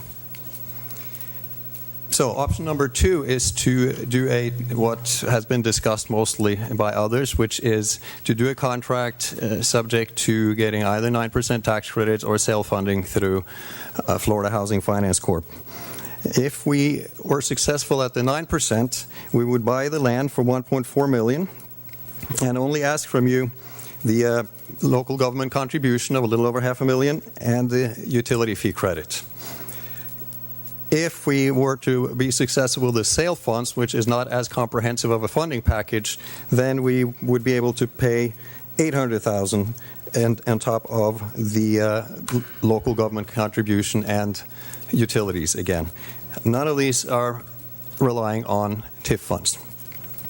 Option number 4 is the only one that involves the TIF funds. That would be if we don't go to any competitive or lottery type of application process, we'd simply deal with you, the CRA, directly. We would buy the land for $1,000. We would ask for the $500,000 approximately in the local government contribution. Well, it wouldn't be that because we wouldn't need it for any tax credit or any sale application, but nevertheless a contribution there, and the $350,000 in TIF funds over only 15 years. So. And what I wanted to emphasize is any of these programs can be changed a little bit. We're willing to negotiate with you, and we're flexible. And if you notice, there are different units on the table. The most we can do is with the tax credits, we could go up to 123 units. Now, you may decide that you wanted to do something a little different on the site, maybe a little more commercial, maybe a little more something else. We could do it a little differently. So we are very much open to input from everybody.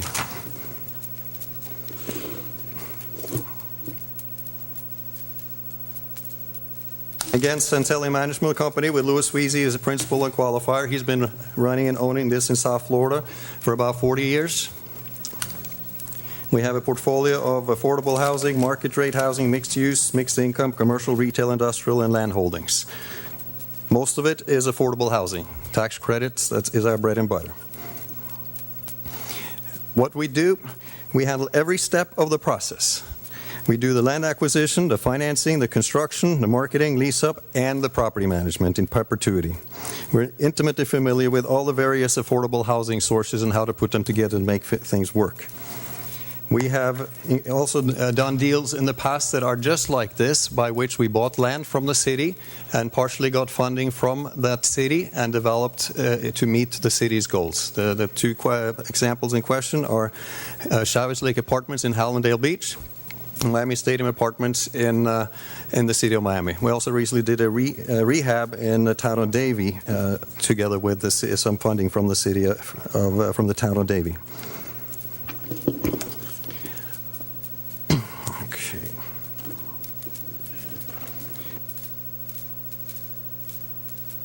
When you look at that list, we'll see that all our developments are in South Florida. They're all completed on time.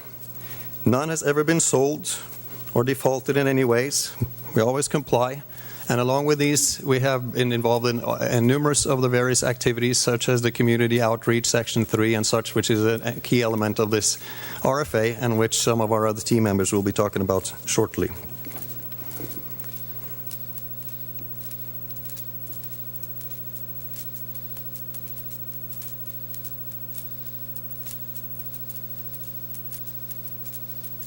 Going backwards. No.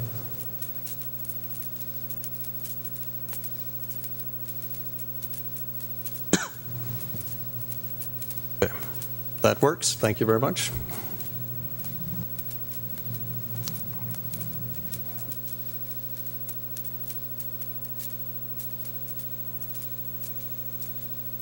As you can see, it says developer and management experience of affordable housing. And we think it's a key advantage that we have, that we are not just the owner, but we're also the manager, or the other way around. If you go out and hire a management company, that's a separate entity which has its own goals, typically to optimize its own profit, whereas when you do it all in-house, then you have the common goal of providing the best possible management and the best quality result for your tenant in perpetuity, as long as we own the property, and we haven't sold one yet. So it is your intention, if awarded this, that you would not anticipate selling this property to anyone or partnering up with anyone at any time? Absolutely not. We never have. And we have a portfolio of about 3,000 units in South Florida, rental units. Never sold any tax credit property. And we manage them all in-house. We've never managed one unit or outsourced one single unit to another management company.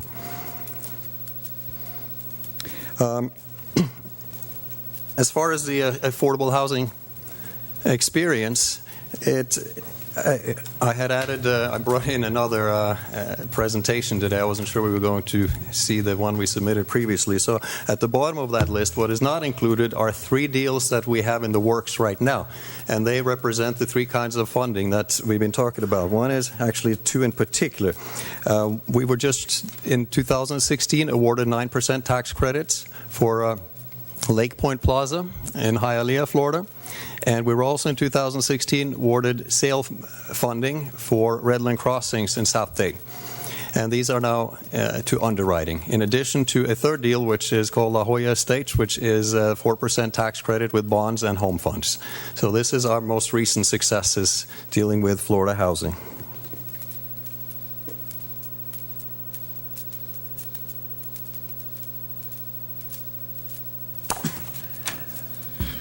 It was, okay, let's see.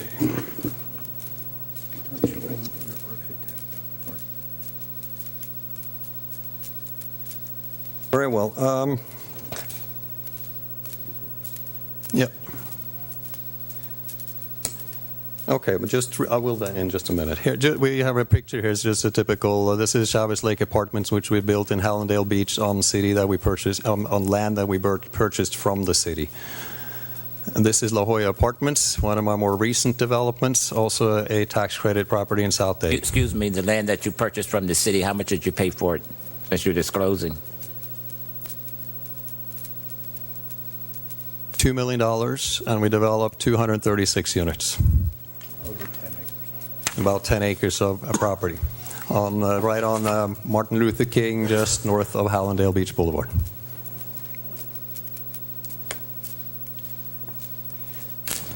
A few interior pictures. At the bottom right is a typical kitchen. And that brings us to our architect, which is Forum. They specialize in multifamily design, and are very familiar with affordable housing, and they've done 3 developments for us already. And Andrew Rourke will be telling you a little bit more about the plans that we have for Ocean Breeze East. Thank you, Paul. My name is Andrew Rourke. I'm principal with Forum Architecture and Interior Design out of Orlando, and we work throughout the state of Florida and throughout the Southeast. We've been around since 1986 and specialize in multifamily, both affordable of all forms and market rate. It's good to be here with the community and the board. Thank you. I get the easy part. This is the fun part. This is the proposed site plan. And piggybacking off of what both Paul and Lewis said, obviously this team's eager to work with the community and the CRA to evolve this to the best iteration for the community. This is our stab at this plan for this proposal. We can see that all the buildings are located around the perimeter streets, which are Seacrest to the west, 7th to the north, and 1st to the east, consistent with contemporary urban design principles and SEPTED, placing the buildings on the street to improve and enhance the streetscape environment, complying with all of the requirements of the Heart of Boynton regulations, which we agree with in large part. I think that's a very good step forward. There is a single entrance located at the southwest of the site off of Seacrest. We believe that's important for providing security in terms of vehicular ingress and egress. We also will have a fence around the property, but I don't know that we'll work with the community and the CRA whether this is going to be a gated property or not. Obviously, you've got the management team behind us as well. But the design is set such that the building along Seacrest and the western corner of the building along 7th include the retail component, which is 1,100 or 2,200 square feet of retail. Let me look at my notes here.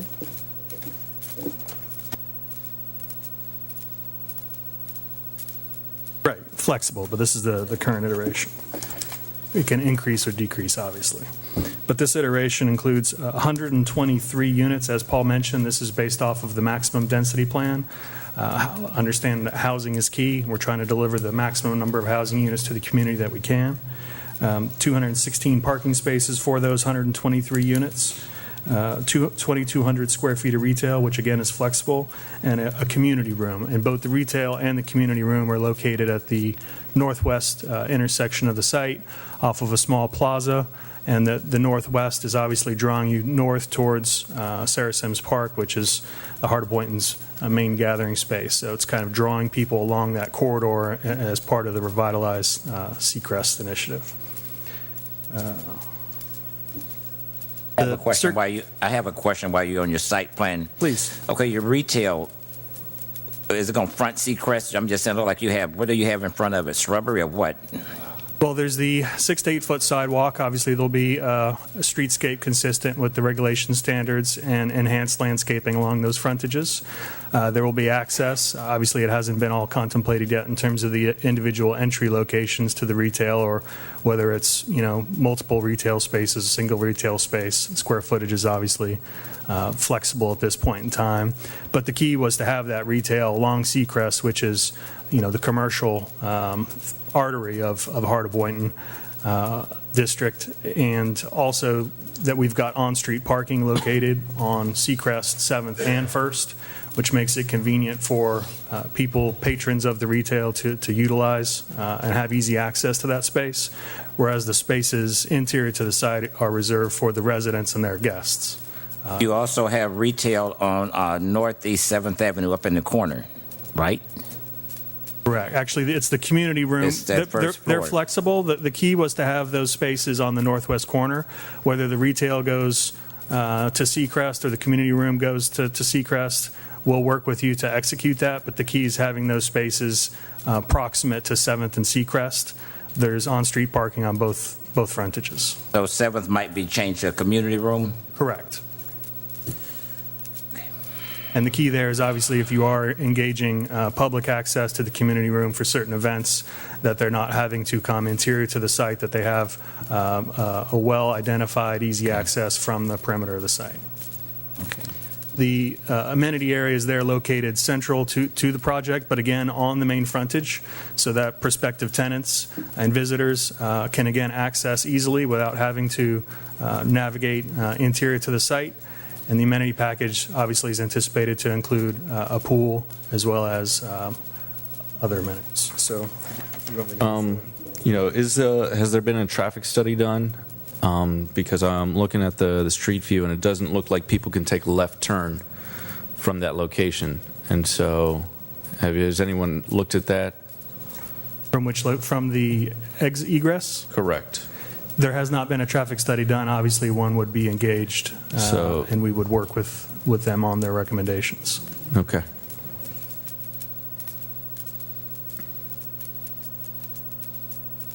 This is a concept imagery of one potential outcome of the project, and again, we'll work with the community and the CRA to execute the highest vision of that. We believe it's consistent with the Heart of Boynton ideals, but again, there are multiple style opportunities, pathways to pursue, and we're interested in hearing what that is. But while this image is up, I'll just list a couple more of the amenities for the community. Again, that clubhouse will have a pool. We mentioned the community room, which will have computers and other features pending community input. There will be a fitness center for the residents. There will be a tot lot for children, which is essentially a safe playground. There will be a common laundry in addition to laundry connections within the units for those who do not have laundry equipment. Paul mentioned some of the unit features already, but just to recap, all the units would have balconies or patios, granite countertops, tile flooring, walk-in closets, and window treatments. Just like all the other presenters, the energy efficiency is going to be key in terms of the plumbing fixtures and air conditioning equipment. Again, it's required, but it's also fantastic that we can provide that. We wish we could put some of that stuff in our market rate units, and it's an advantage that we have with the affordable programs to be able to pass on some of that energy savings to the residents.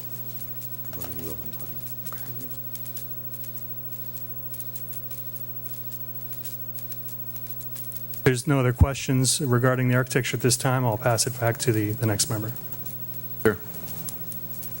Just going back to the retail, is it possible through discussion, if awarded the project, that you could create something in line with the previous proposal? It was Turnstone kind of had a significant amount of the first floor on Seacrest being allocated for, I'm not saying specifically grocery this or retail that, but more retail. I took the position at a previous meeting that, obviously I want to maximize units, but I feel like that one piece of retail, it should either be more or it should be none, because I'm not sure what could go in a small unit like that, and especially off of the side road. You would be open to potentially reconfiguring this to allow for retail across the board on the first floor of Seacrest? Yes, and again, this was a maximum density plan. The plan we showed you is the 123 unit plan. Yeah, everybody else came in about 20 odd. Correct, and I believe the other opportunities that Paul presented were of a lesser unit count, and that would afford the opportunity to increase the commercial footprint.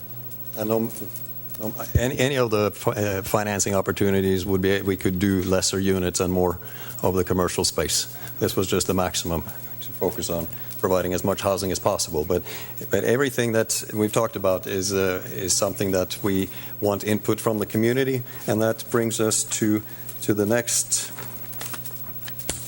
Well, we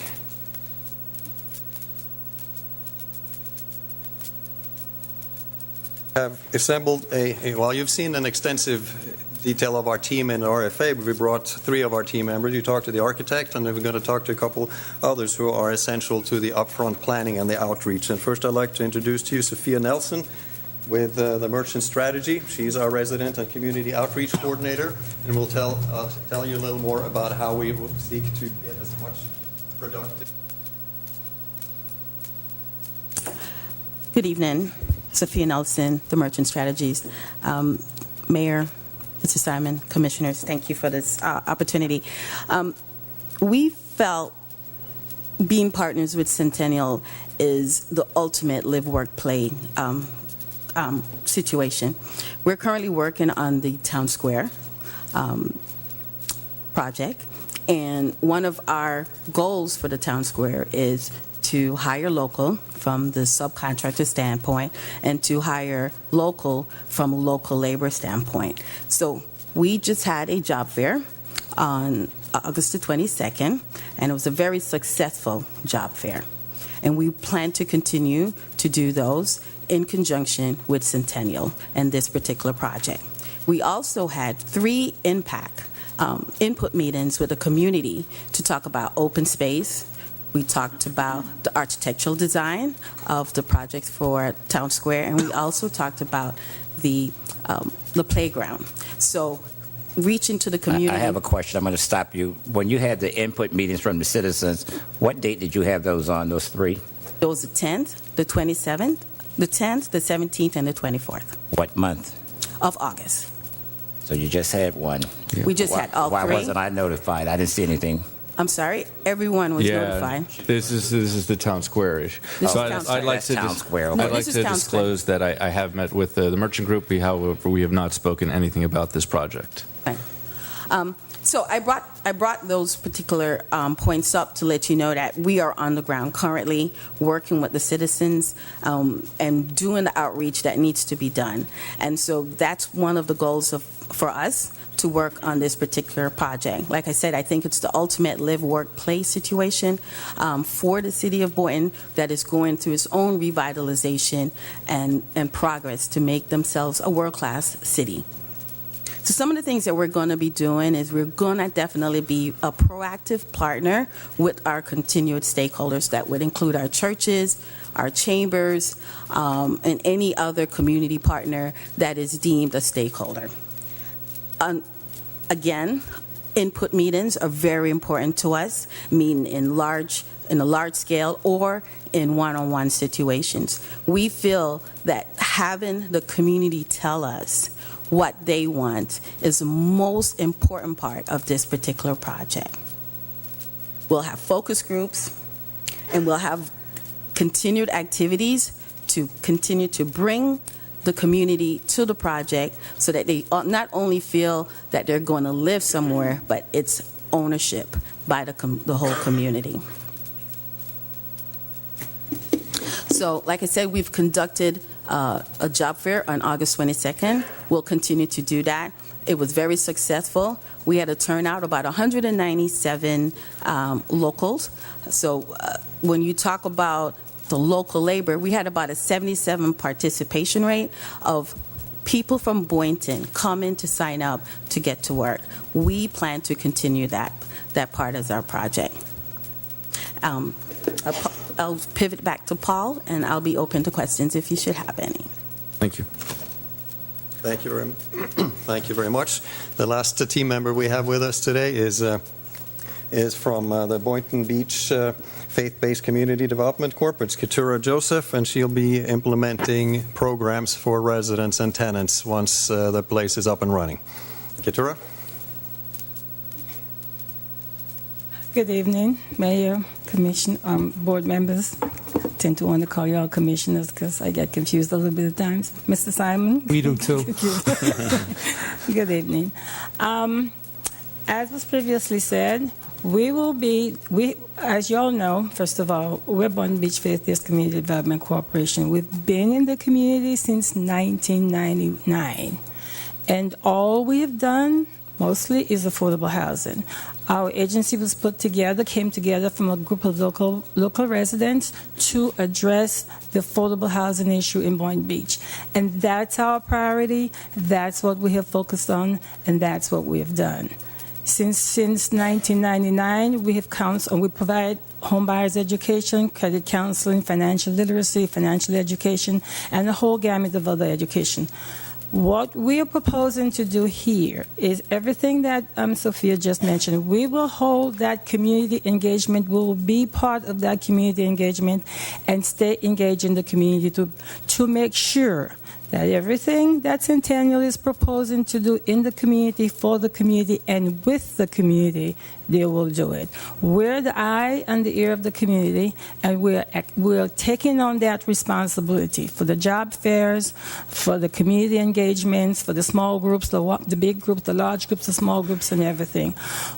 we're going to play a significant role in the educational component of this project. We will do the financial literacy. We will do all the family support, coordination, and support.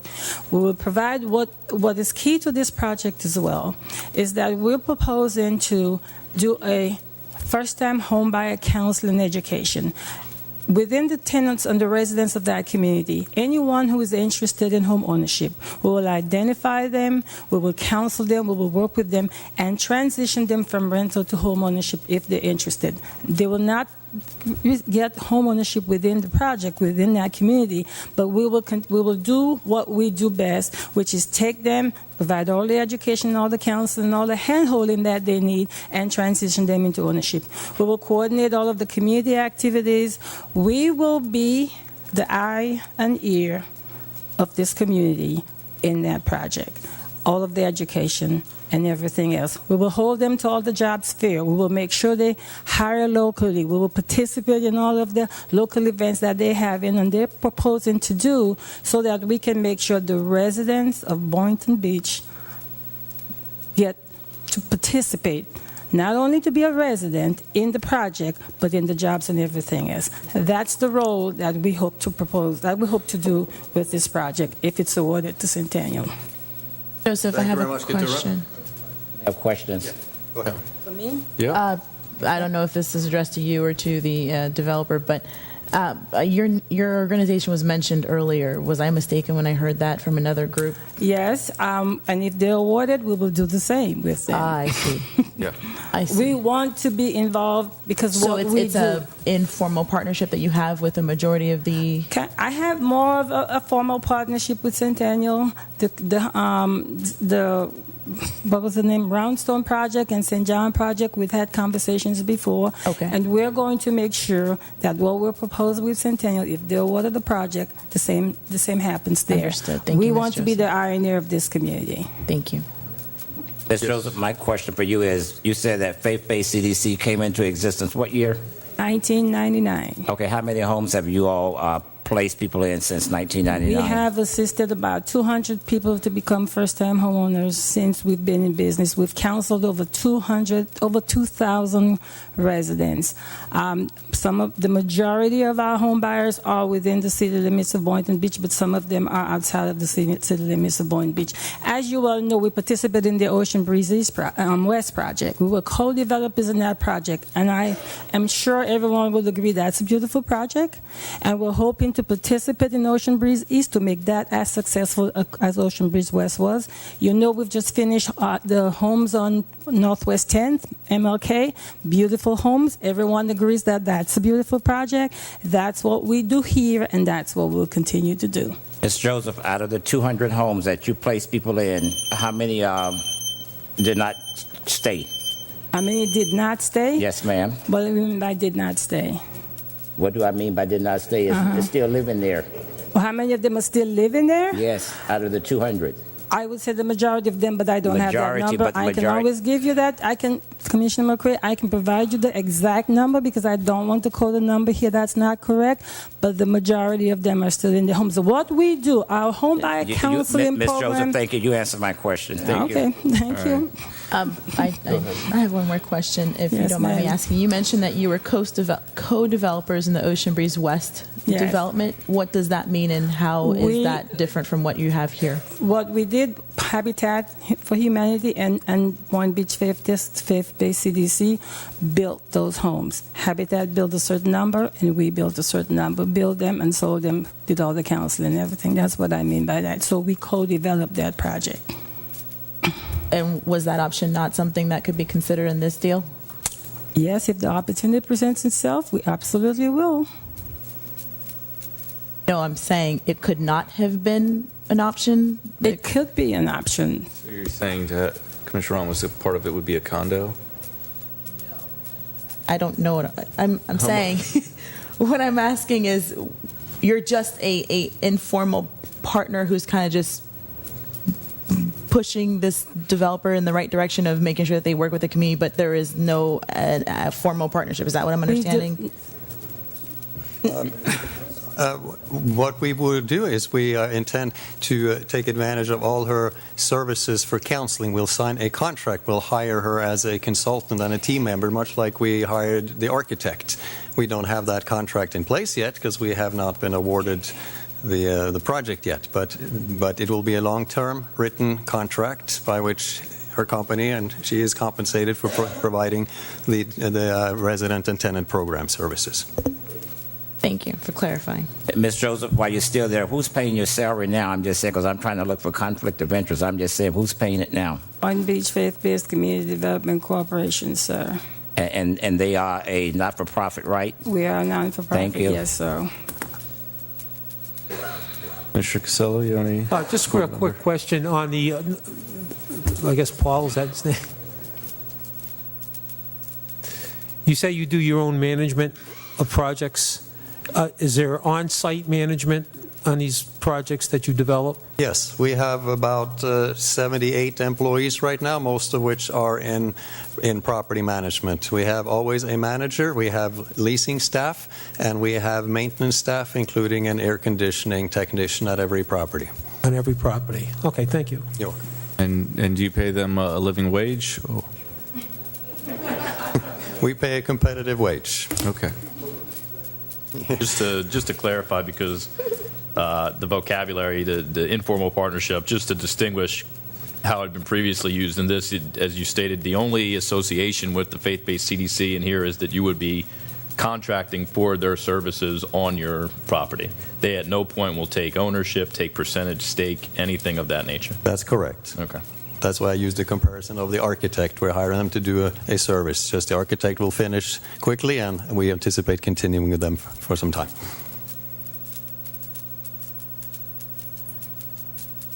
Other questions?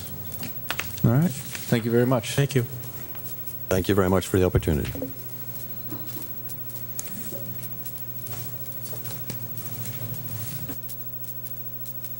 Twee, you can take your seat back now. Yeah, really. Yeah.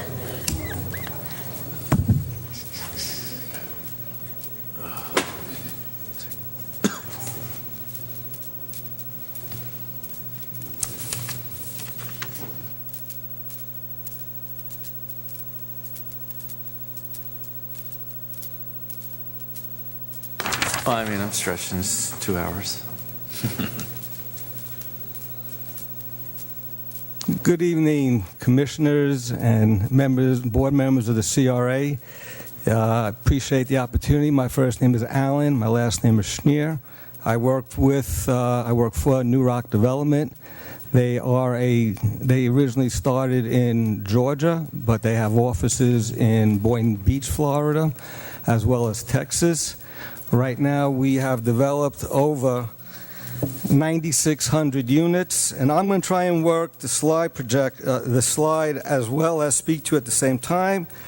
I'll do the best I can, and I hope I don't mess this up. So thank you. Okay, hold on. Could you show me which? My computer's a little bit different. Okay, use that arrow. Okay. It's not. I'm using the arrow, and it's not doing this thing.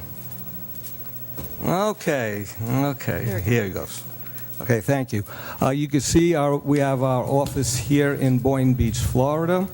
We have been in business for over 20 years, almost 30 years to be exact. We've developed and own over 9,600 rental units between Georgia, Florida, and Texas. Right now we have 2 developments, one in West Palm Beach in Haverhill that should be starting construction very quickly. It's a 9% tax credit transaction awarded by Florida Housing Finance Corporation 2 years ago. The other development that's under construction is in Pompano Beach, Florida, currently. But as you will see as I go through the slide presentation, we have a few other developments here within Florida. And I'll do my best to work the computer also. As you can see here, as I stated, we develop both. We are the 12th largest affordable housing developer in the country, in America today.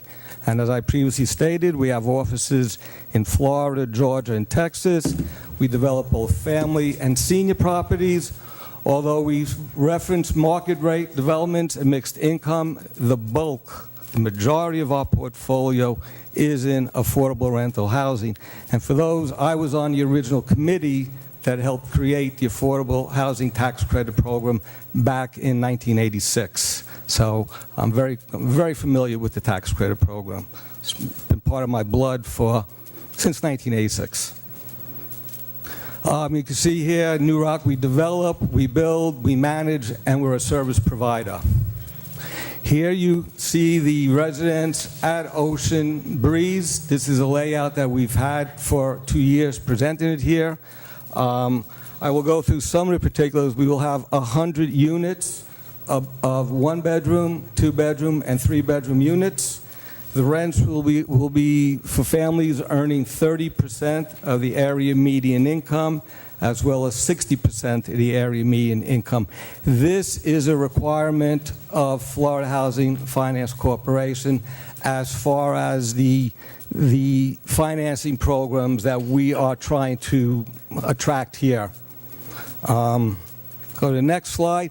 You can see some of the layout. It's typical. All of us have a very similar design here. This is a three-story layout, as I mentioned, with 1, 2, and 3-bedroom units, going from, and let me just be sure I give you the exact square footage, anywhere from 800 square feet for the one-bedroom, one-bath, to 950 square feet for the two-bedroom, two-bath, and 1,050 square feet for a three-bedroom, two-bath. So this is all very typical in the affordable housing rental development and the tax credit industry.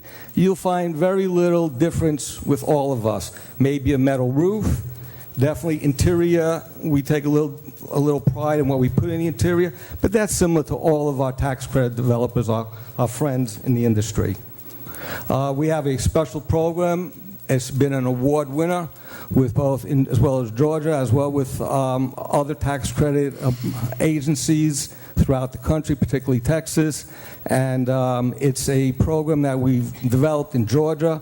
We call it the Breakout, as I just mentioned. It's a study and homework help, recreation center, computer training, home theater, library, and other planned fun activities. But this is something that most affordable housing developers do for the community. We have to do this. We are your partner. We are your friend. We are a major contributor to the tax revenue, and we will be paying taxes, as our other compadres said. So no one's any different here as far as paying taxes or not paying taxes. As you can see, I just referenced the residents, what we include. Leave it up for a minute or two so you can take a quick look at that. Financing. Now, financing, this is my specialty. We don't have two options here. We have one option. We're going to go for sale funds. We're not going to go for the maximum amount of money because we want to be competitive. We know what the state is looking for. We know the formula. We will be below, so we are competitive. So that's number one. Number two, we're going for Palm Beach County tax-exempt bonds. I've done their application on about 300 units here in Palm Beach County recently, very successful. City of Boynton Beach, the only contribution we will be asking from the city of Boynton Beach, I apologize, is the $1 million. We are not seeking any tax increment financing money at all. Sir, is that 1.1 million? That's just 1 million flat. Okay, it must be a misprint to what I'm reading. Yes, I apologize for that, but it is 1 million flat. Yes, sir. You said you wouldn't be requesting the tax increment financing, but the firm you're representing is aware that we set a cash contribution at the time was $551. Now we're hearing that because of a change to the formula that it might be $567 is what's required, but you are aware that at least in preliminary discussions pertaining to this RFP that we did not intend to allocate near that $1 million threshold. Well, that's in the RFP. No, I'm not aware of that, but I'm just reflecting what's in the RFP, and so is New Rock. So that's in the RFP, and that's what we're reflecting. So that $1 million would be as a forgivable loan. Can you explain that? What's a forgivable loan?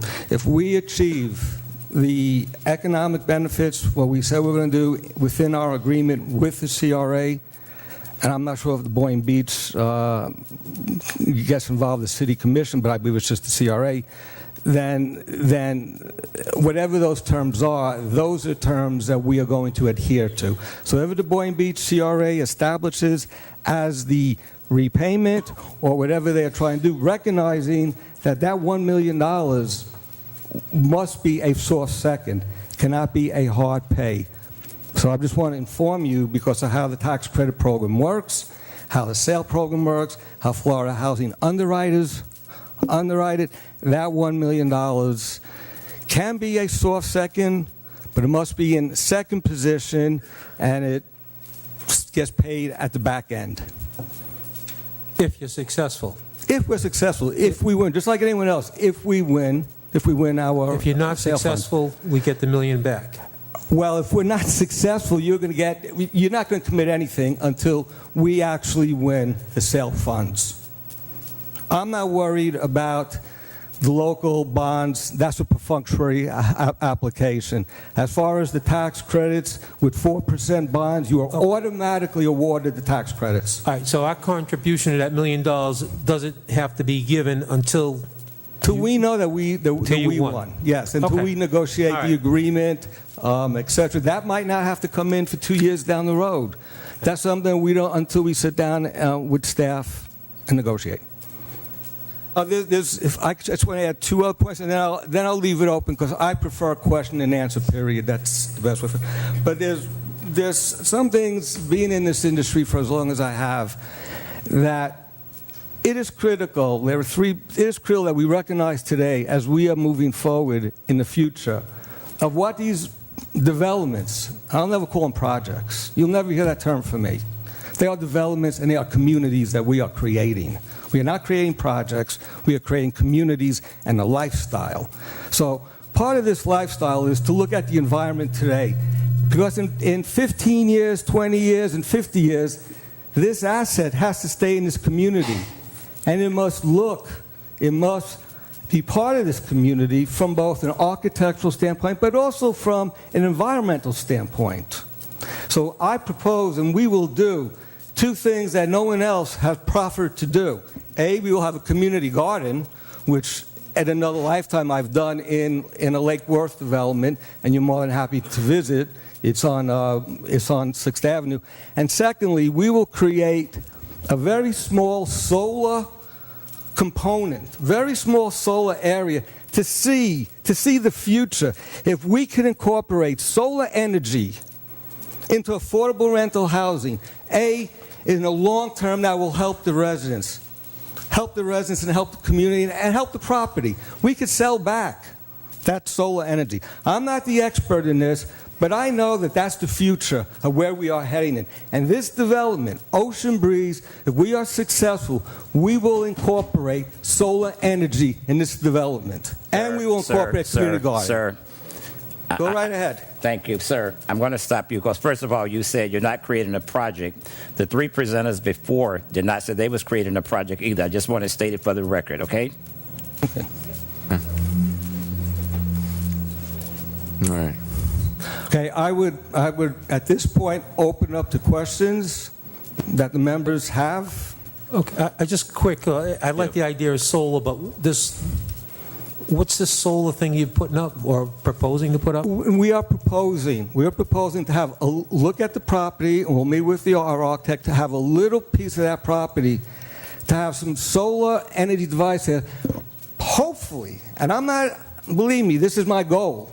Hopefully, for the recreation, for the swimming pool, for the community center, and hopefully we can maybe get as an experiment. And I'm just saying this up front, okay? But I know we will address the community center and as far as commercial goes, I'll address that shortly. But we will add as much solar as we could possibly do in this community. Okay, what do you have for a management team managing this We property? manage our own developments. We own over 9,000 units. and we manage our own developments. We have properties, and let me see. This is in Davie, Florida. It's Town Park Crossing, which is up. We own, we manage. Residents of Haverhill, this is what will be. We want 9% tax credits on this. But with the changes, and what you will not get from some of our other competitors, with the changes of the last 2 years, the tax credit pricing has come down. But we are in the process of closing. What's the square footage of your apartments, sir? The square footage are for a one-bedroom, it's 800 square feet. For a two-bedroom, two-bath, it's 950, and for a three-bedroom, two-bath, it's 1,050 square feet. Like I said, residents at Haverhill, that should start construction shortly. Residents at Crystal Lake, Pompano Beach, that also should be starting construction shortly. Heritage at Pompano Station.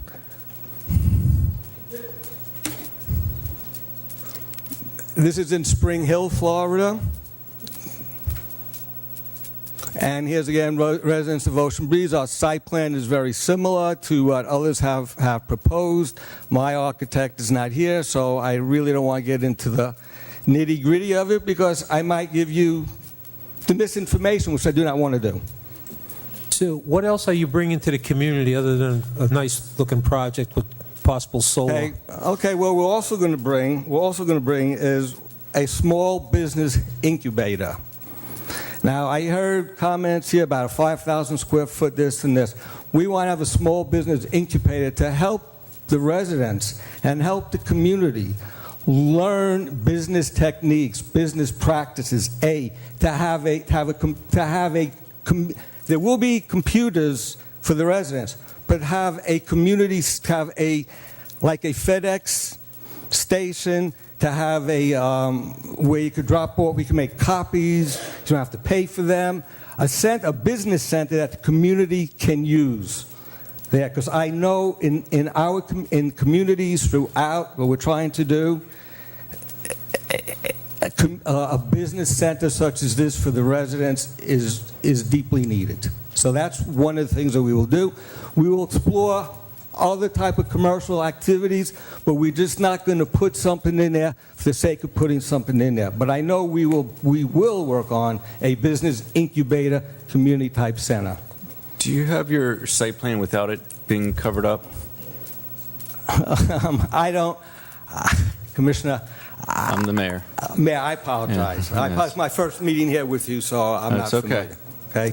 This is what I have, sir. So, I could provide for you the information you need specifically, but okay, the answer is no. It's all right. In the roundabout way, the answer is no. All right. And so the community room, is that also for the community outside? The community center inside will be for the residents inside. However, as part of the incubator that we will have, that will be for the community. Okay, and that is not on the site plan? No, that's not. It's in one of those buildings, but again, all right. My architect is the other thing, it's 3 stories. Is there going to be elevators? No, sir. Okay. So, Vice Chair. I asked it earlier to a different group, and I kind of prefaced that it was going to be coming your way too. So there's no alternative plan to the 4%. Granted that that's awarded tax credit, not like the 9% that's competitive in the lottery. But why did you not submit a portion of your proposal dedicated to looking at potential CRA financial assistance? Well, it's one word that starts with an M and ends with a Y. It's called money. Tax credits enable us to, we call syndicate, about $9 million in this development. That's $9 million of the roughly $22 million that will be used to construct the development. So if someone is willing to step up, and that $9 million does not come with a repayment plan. It only comes with us achieving certain stated objectives and goals, what the tax credit program requires. But there's no repayment of that money unless we go out of compliance, then the developer's in a little hot water. But to answer your question succinctly, that's $9 million or so plus or minus that's being generated from tax credits. Where are we going to find the $9 million here? Just being a realist. Thank you. I'm ready. Okay. Okay, sir. First of all, you got excited when you said you're going to do a community garden. Okay, let me go ahead and give you some information about that. We had 2 community gardens in walking distance. They failed, so I'm not excited about that. I don't know why you're excited about it. That's number one. Second of all, this is I think it'll be your 3rd time at this project. Am I correct? Actually, it's my 4th time. 4th? Okay, that's even better. What are you doing about the project that you proposed on MLK Boulevard? Well, we're not going to focus. We cannot get the property and the price. Everyone now is asking more money for it, Commissioner, today than they were last year, the year before, and the year before. So right now the costs are prohibitive, the land cost on MLK. Sir, I'm going to go ahead and say what I need to say, and that is that, every time you come before this board, rather before me, because I represent District 2, you get District 2 all excited about you going to do this, this, and this. Okay, this is your 4th time before us. The one you said on MLK Boulevard, your 1st time, and you failed all those times. And I'm just saying, sir, I can even swallow that you even want to appear before us and say that you want a shot at this project again. I'm sorry. Okay. Any other questions from the board? Seeing none? Thank you, and I appreciate your time. You're welcome. All right. So now, public. So we have Alex, as we proposed earlier, to have 2 minutes for the community to speak. Now, do we want to give them extra time if we ask questions, or does the board agree not to ask questions? I won't ask questions. No problem. I'm not going to say close it down. We might have questions to ask to them that's relevant. I'm not saying. Okay, so 2 minutes. Thank you. So if anyone would like to speak regarding the projects, because you haven't had a chance to view the projects before, we would like to get your input before we start our grading process. My name is Rosemary Matoyer, and I'm a new member of St. John's.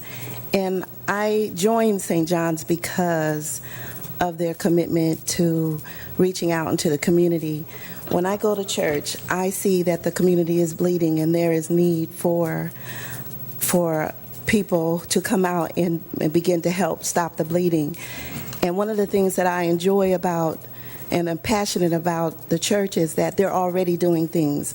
They have a REACH program where they're reaching out to teens, preteens, people who are going through grief, financial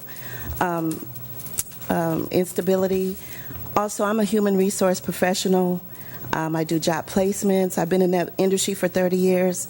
I've already given the pastor a plan voluntarily that I want to do to help with job preparedness. When you change the mind of people and understand what their worth is and that they can get paid for the passions that they have, it changes the mindset and it increases the self-awareness, and it increases the community awareness. So I know that I'm committed to that, and I know there are other people in the church that are committed to that already and doing that, people who are educators, people who are financial professionals. And I just wanted to say, I know there's some issues about the numbers. I know that numbers can be changed and adjusted, but the risk of not having the focus of the community support and where it's bleeding, that can't be compromised. And that's where this church focus is. And I know they were the first, I believe, to start this project, and their passion was to help the community, to support the community. And I just wanted to share my thoughts. Thank you.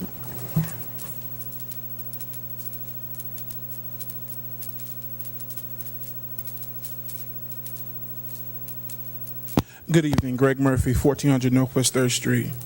As a resident of Boynton Beach, I am concerned that the will of the community, the will of the community's voice, will be taken for granted again.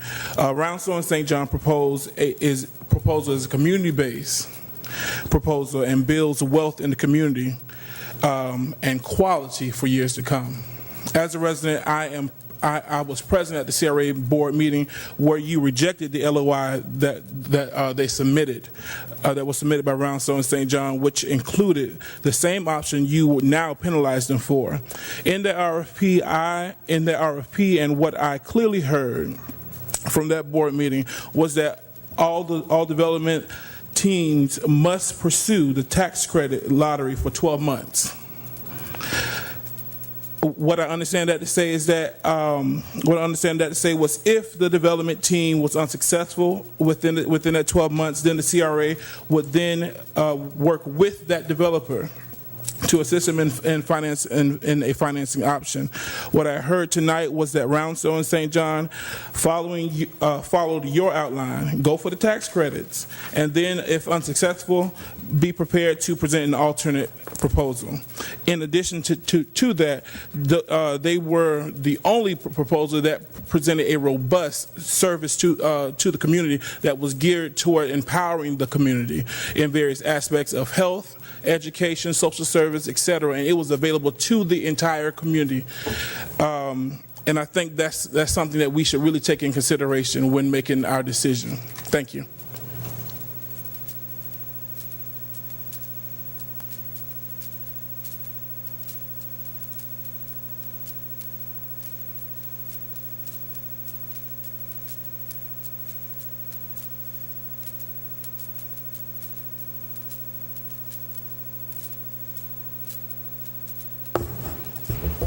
Good evening, everyone. My name is Sandra Tolliver, and this is Diane Lester. We're representative for New Disciples Worship Center. Our pastor had to leave because his daughter is probably now in labor to give birth to his 7th grandchild. But I have this letter from him to the CRA.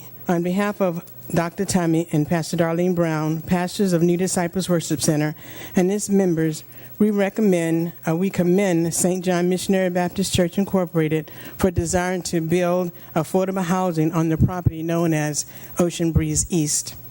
St. John Missionary Baptist Church has been a pillar in this community for more than 100 years and has been community-minded, and we are grateful to God for that.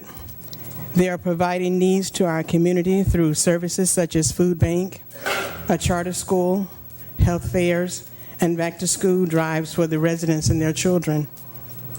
We're trusting that the partnership with CBA, CRA, and St. John Missionary Baptist Church, that Ocean Breeze East will be the community trend that other cities can use to establish affordable housing for their residents. Therefore, regarding Ocean Breeze East, we support and recommend St. John Missionary Baptist Church Incorporated with the intentions of them fulfilling all the necessary obligations and requirements that are required by the CBA contract to help make this community a stronger community for the residents of the heart of Boynton. And that's from Dr. Tommy Brown, Pastor Darlene Brown, pastors of New Disciples Worship Center, which is located at 239 Northeast 12th Avenue here in Boynton Beach.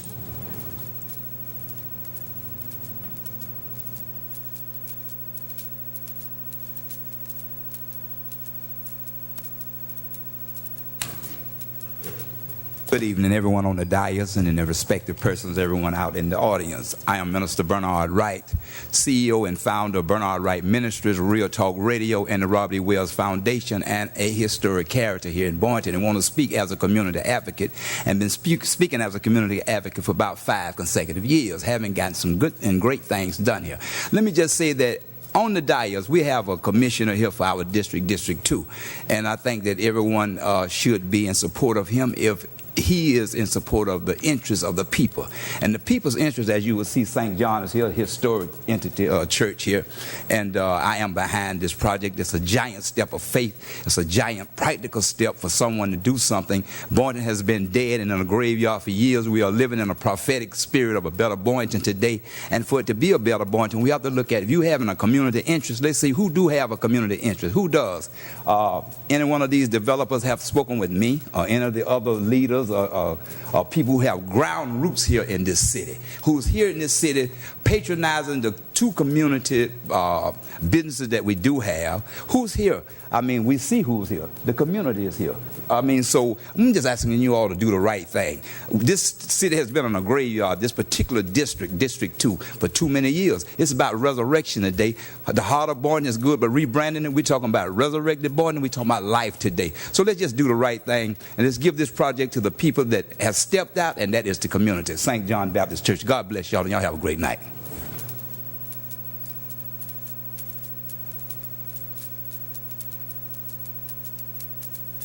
No more public comments. Moving on to the valuation. Would the board like to discuss anything with itself before we move on?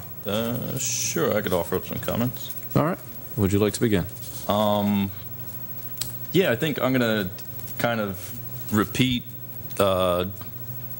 disappointed sentiment that was echoed by fellow board member Romulus earlier, that for anybody paying attention, I can forgive people in the community, I can forgive people in the audience for not being fully aware of what this RFP was about and the discussions that occurred prior to them, but I can't extend that same forgiveness to multi-million-dollar development firms that this is their job. Their job is not to come in here unprepared and make mistakes or misunderstand anything. The purpose of this RFP, again, if I'm spelling it out wrong, someone on the board correct it. We went for years and years applying for these tax credits, and it did not work. And the letter of intent came in from St. John's and Roundstone, and we agreed that the time has come to act on this. But that particular letter of intent simply, it was described by an individual who works for Roundstone, was exorbitant. It was in the realm of $12 to $13 million, and we now see offers on the table for comparable projects for $7 to $9 million. So it's just, I don't understand how any of the four firms could come here and not put forth an offer that was the entire purpose of this RFP. We didn't issue this RFP so people could seek out tax credits. We issued it so that they could potentially get subsidies from the CRA and take one more stab at doing it for free through these tax credits. So I just, I have a hard time. I think that you have four firms here. You have two that are in an upper tier and two that are in a lower tier. If only because they came unprepared, either intentionally or unintentionally. I don't know why, you wouldn't follow the discussion that led to the development of that RFP. And it just, I hear that the word penalize come up. I don't know, maybe that's an appropriate term, but if someone doesn't follow the rules, then usually a penalty or something is assessed to them, whether it's life or education or work. So I rejected that anyone who came before us today that again works for multi-million-dollar firms didn't understand the nature of this RFP. Specifically with regards to Roundstone, this entire idea of simultaneously seeking out tax credits in a last-ditch effort to get that state money, and then if not, relying on the CRA. This was explained and proposed in extensive detail to the entire team because I did it. I don't know if any other board members also told them to seek out, when they submitted their letter of intent, tax credits and an actual proposal for subsidies, but I'm confused and saddened because, as I stated in the previous rounds of discussion on this, I wanted to, when the information was presented to us from this RFP, vote for the St. John's proposal, but it had to be competitive and it had to be in accordance with what the expectations of this board were, and they simply weren't. And the same would go for New Rock, but they weren't involved in the initial round of discussion. So, I'm not as concerned about them, but I just, I see Centennial and I see Turnstone Development as two firms that presented viable options beyond the tax credits, which is what the entire purpose of the RFP was. And as such, they're going to be the ones who rise to the top for me. It just, again, I'm saddened by the fact that we had 4 proposals, but 2 of them just neglected to follow the course of discussion that crafted that RFP when they're fully aware of it. New Rock, this is the 4th time. They've been involved in other things in the heart of Boynton with limited to no success, but that's how the tax credits go. But they should have known what we were asking. St. John's and Roundstone absolutely knew what we were asking. I intend to weight Centennial and Turnstone higher because they followed the directions of this board. They followed the requirements of the RFP, and furthermore, again, they're providing comparable proposals with limited exposure to CRA investment, which allows us to then divert those funds into other projects in the heart of Boynton. I said this, and I will deliver on this promise if I can. At the original time we spoke of this, we can get the 3 major projects in the heart of Boynton done in the next couple of years. Sarah Sims Park is being funded to the tune of a couple $1 million. This project right here, if we accept a proposal that included CRA financing, if not the tax credits, will get done. The savings from not accepting the original letter of intent to the tune of $3 to $5 million could help us finance the MLK project that's been stalled out, and as you just heard, it's become prohibitive because people have been raising the prices on the property necessary to compile those lots. I intend to support Centennial and Turnstone with higher value just because they did what was asked of them. And, the word penalty has been thrown around, but, that's what happens in life when you don't follow the rules is you get penalized. So I don't have a problem with that verbiage. Again, I intend to weight the 2 proposals that follow the RFP as closely as possible and provide the best product while saving money for the CRA to allow us to finance other things in the heart of Boynton, which I intend to do while I'm up here with these savings. Next. Yes. First of all, Sarah Sims is not being proposed at $2 million. It's 1 point something, but it's not $2 million. That's number one. St. John, this is the way I'm going to go in, and I want the community to hear me. I appreciate you all for stepping to the plate first.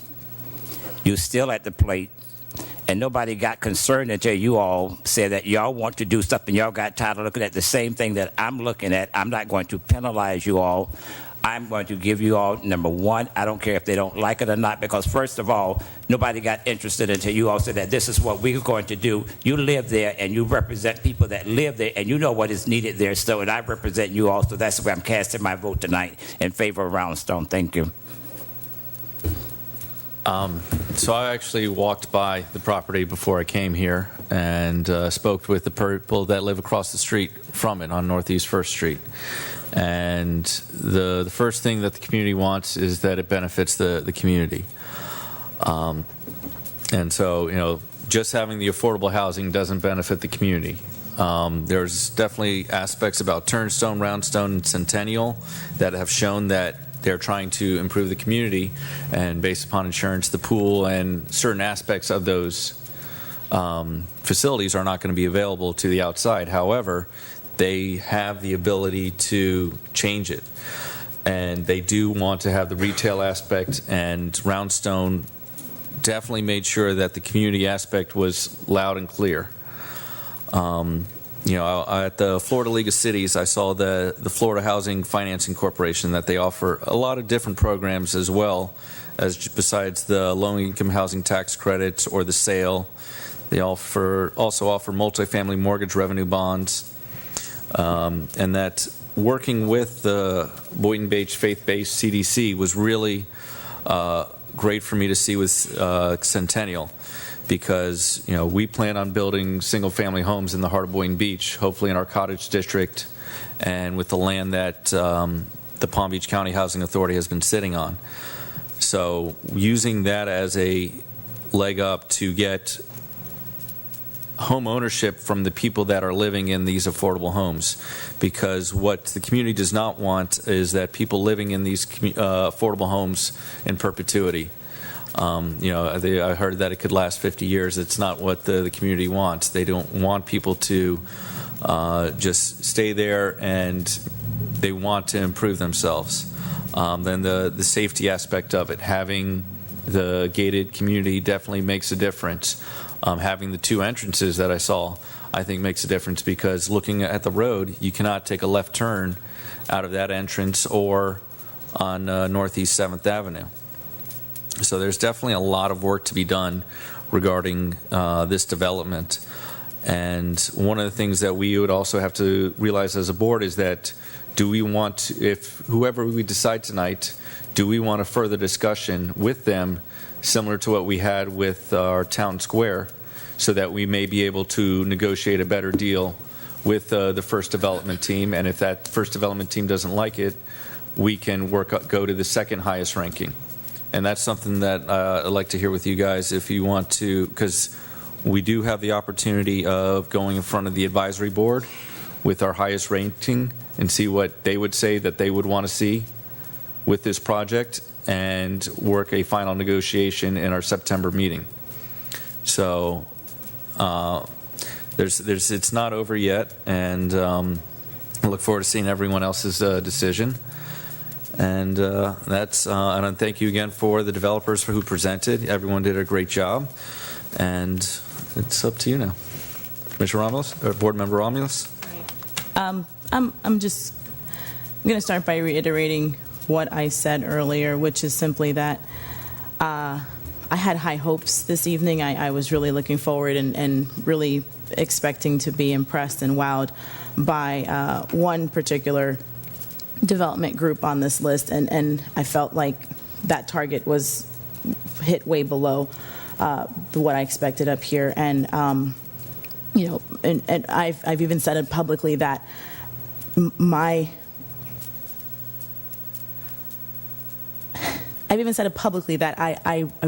want to see the Roundstone St. John's project win, and I want to see them succeed, and I wanted them to come back with a proposal that basically helped both CRA and the city, the CRA and the public win on both ends, and everybody comes out on the positive. But that's not what I saw tonight.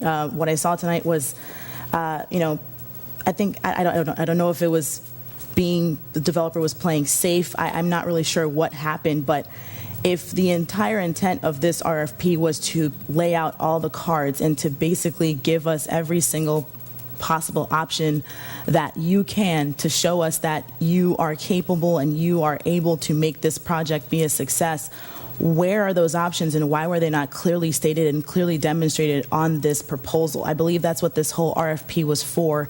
And at the end of the day, when we went to RFP, it was because we wanted to have a proposal that everybody could basically say, okay, we like this, this is what we see, this is what we aspire, this is good for the community, this is good for the CRA, this is beneficial for everyone on financial state, and the CRA will be able to put up, but it's not going to be something that's going to be at the detriment of other projects being done within the city.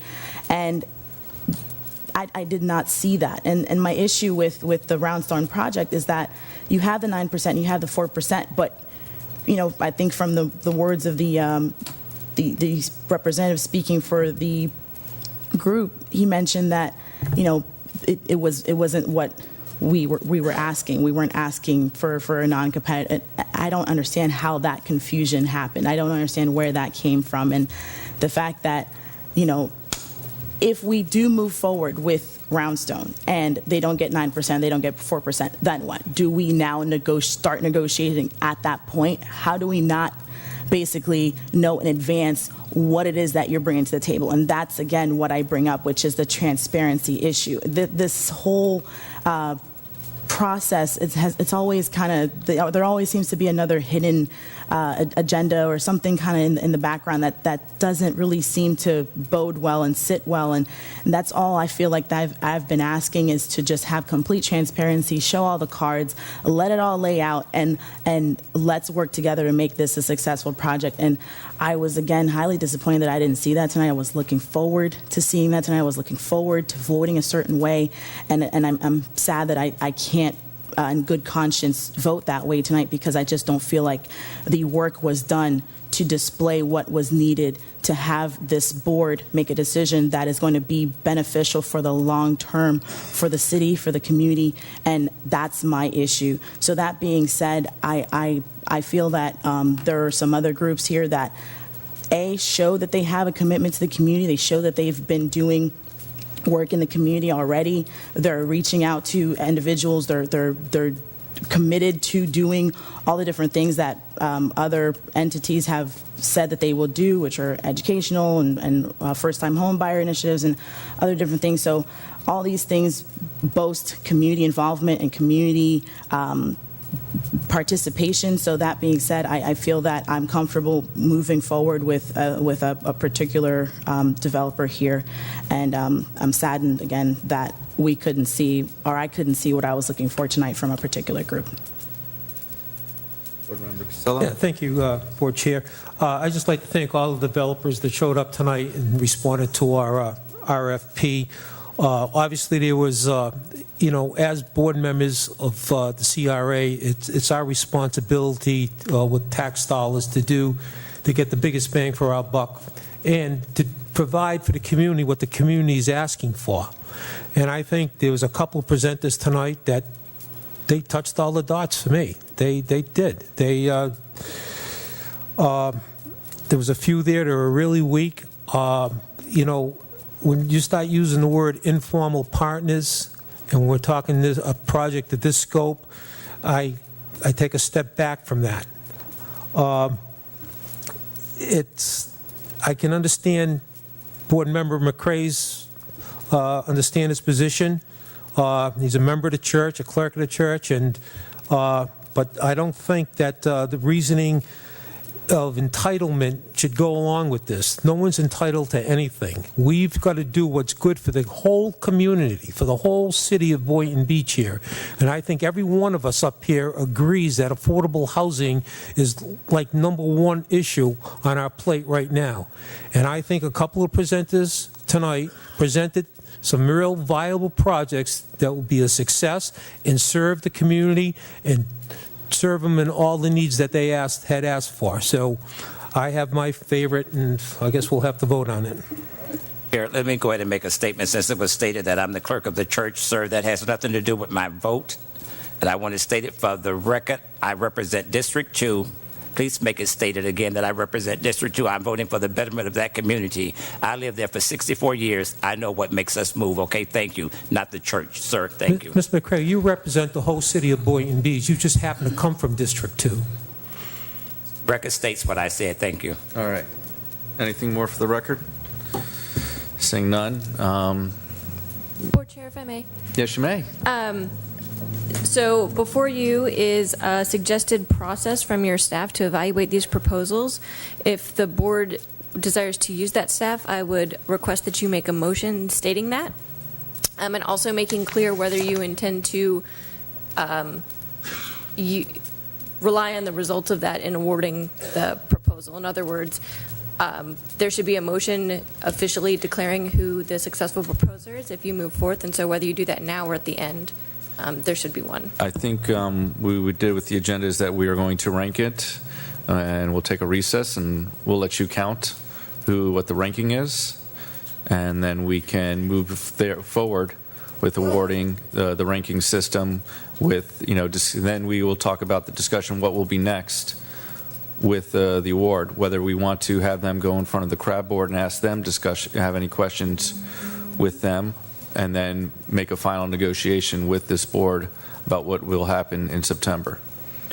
Or because I'm looking forward to speaking with whoever who wants to make sure that we are getting the best product that we can get, because there was a lot of great ideas here tonight. That's fine. I just wanted to make clear that you are intending to use the process, the ranking process. So, correct. Do you need us to motion to before we put the ranking in? I would prefer that you do, since it's a new process for this board. Okay. So may I have a motion to approve the evaluation ranking form given to us by the CRA staff, with 1 being the highest and 4 being the lowest? They're similar to a golf score, with the lowest score winning. So moved, with the caveat as stated at the beginning of the meeting, as long as the will of the board, that people are allowed ultimately in the final vote to vote how they feel. If it comes out one particular company, if it's not the one that I wanted, I wouldn't want to be bound by the score. So I would say that, we use this to guide us, and then, you're allowed to incorporate the results of this Or if they're not in accordance with your personal views, you could express your personal views by way of an independent vote. Okay, and so I just wanted to add to the motion that I stated that once the ranking is determined, that there will be a second motion to accept the ranking. Well, that differs slightly from what Board Member Katz just stated. So we are just doing, I will repeat. The board may elect. So what I will say is that may I have a motion to rank the development, period. So moved. All right. So we're just ranking it. Yep. And what, pass them down? I'm going to fold mine first. Okay. Today is... To finish that vote. Oh. Motion and seconded. All those in favor state so by saying aye. Aye. Aye, thank you. Do you want to take a 5-minute recess? Might as well. Yep. Takes them to count. All right. Meeting will begin at 9:30 or 9:27.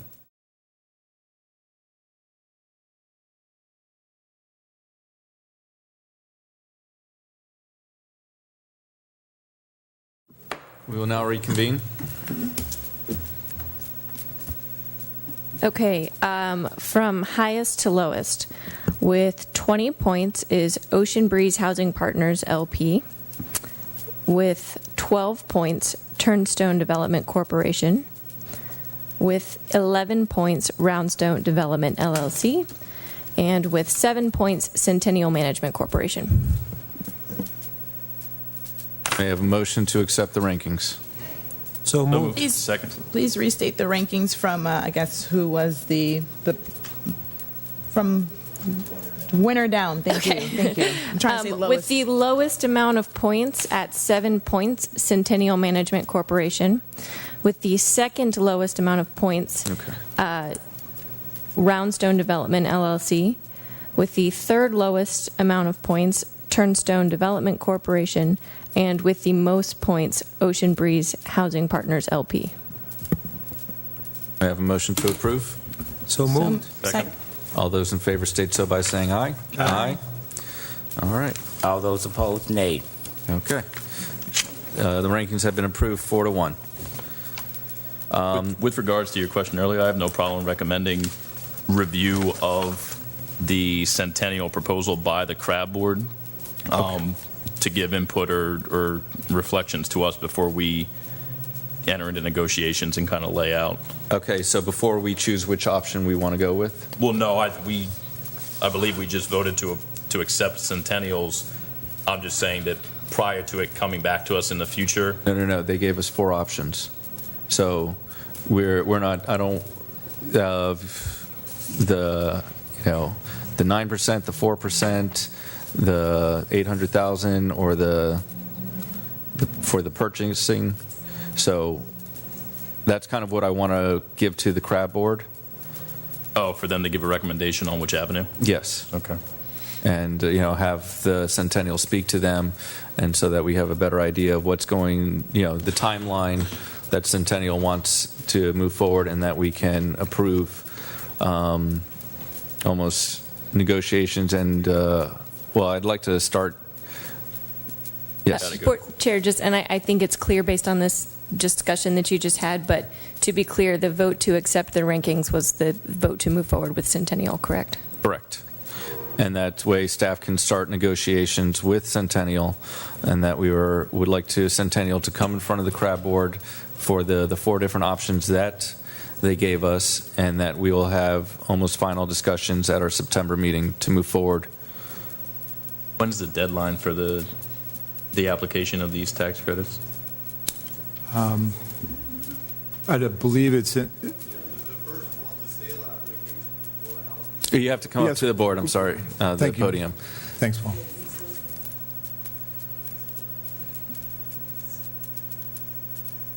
First one, the sale application is due on October the 5th to Florida Housing. Okay. So we would need a contract and a site plan approval form filled out. and the verification of utilities and such. With the city's help, we can do that. Okay.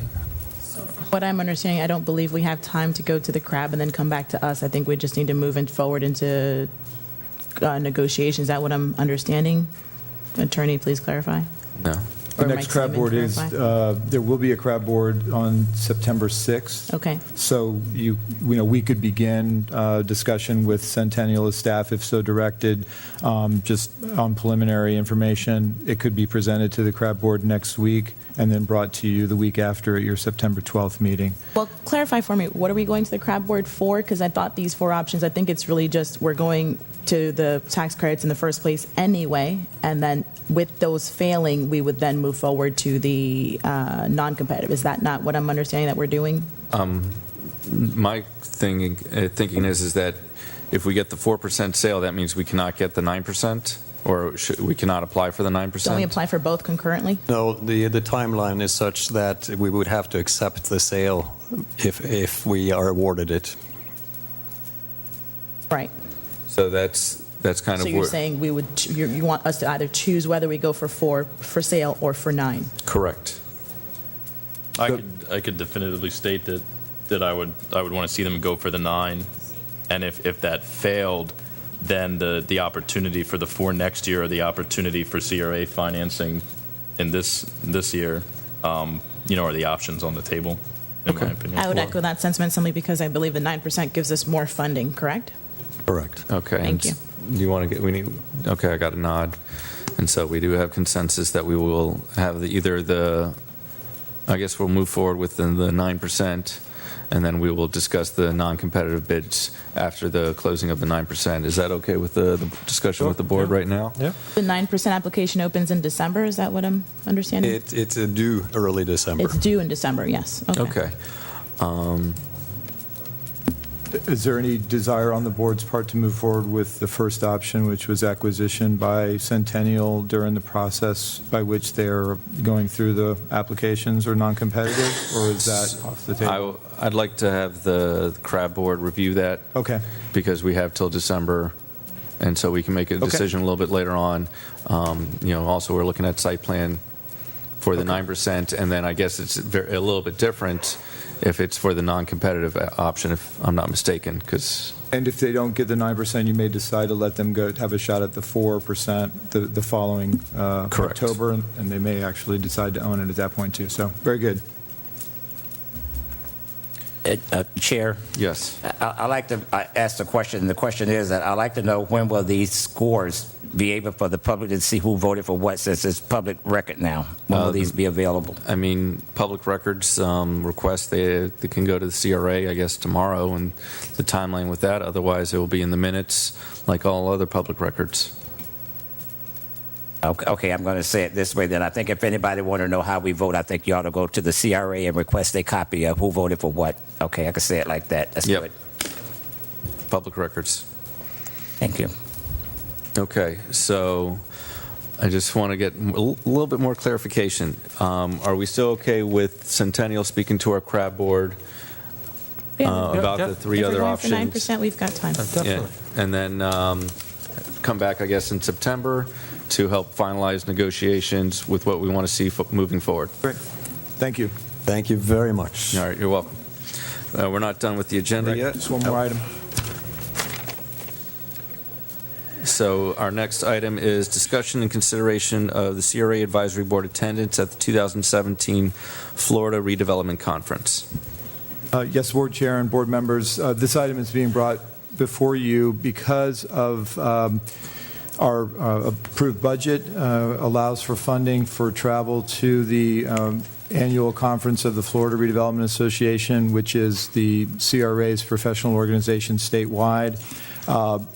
Last year, several members of the CRAB board attended the FRA conference, and because of information given to the CRAB board and deadlines for registration, those decisions were made through staff's understanding that because of the budget, these were funds that were approved for their travel. We presumed as staff that that was something that was already a known fact that they were allowed to go, but subsequent to their registration and attendance. The CRA board at the October meeting last year felt that they wanted to approve that attendance in the following years, that it wasn't something that all of you were comfortable with. So as we approach the FRA conference registration again for this October 17th through 20th, I just wanted to bring the item back before you for your approval or disapproval of their attending,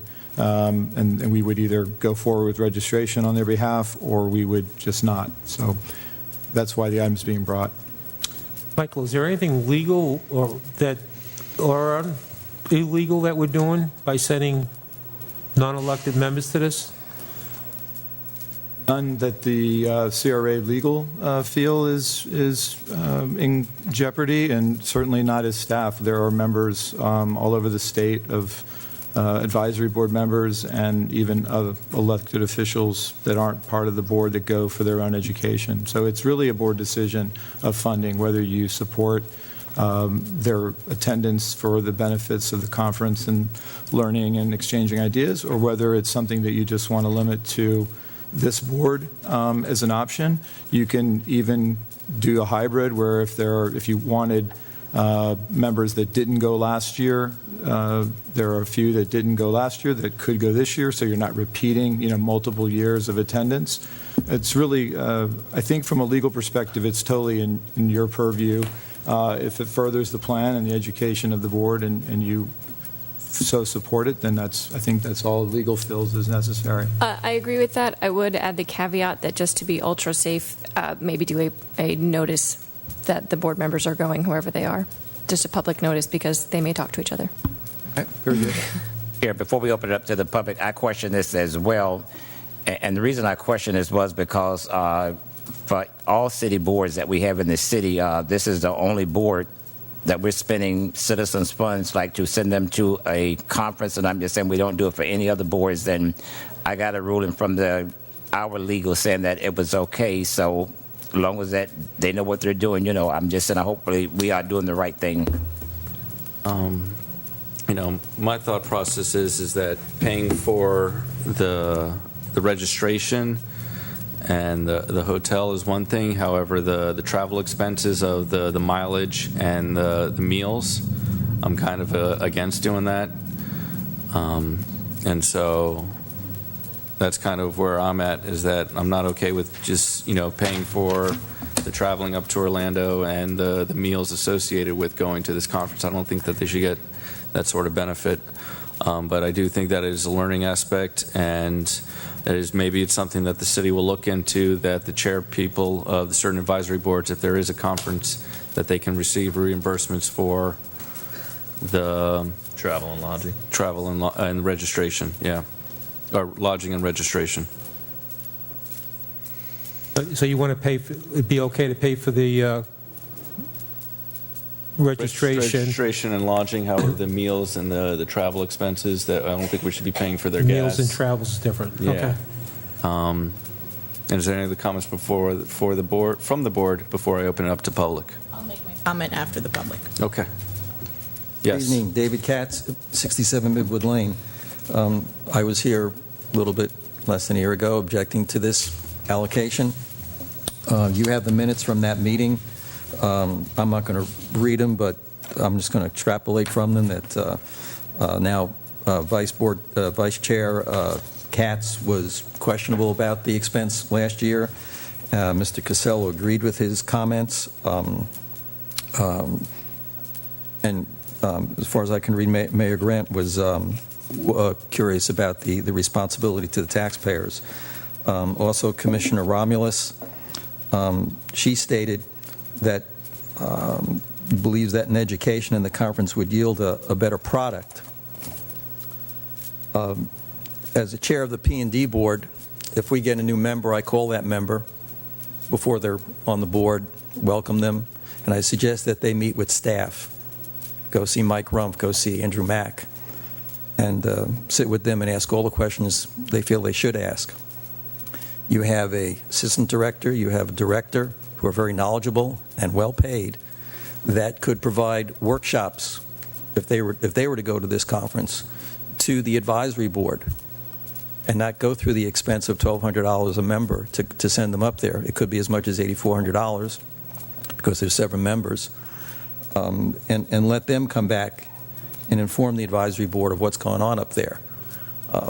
It's, you know, I just don't get it. I mean, you could use the $8,400 if all 7 went, fix up somebody's lawn, help them with their roof, windows, a paint job, instead of sending people who are on an advisory board to a conference. Again, I reiterate that last year, members of the P&D board, and again, we're not dealing in diamonds. We went to a conference in Palm Springs, again, not California, over here, and we paid $25 each to go there.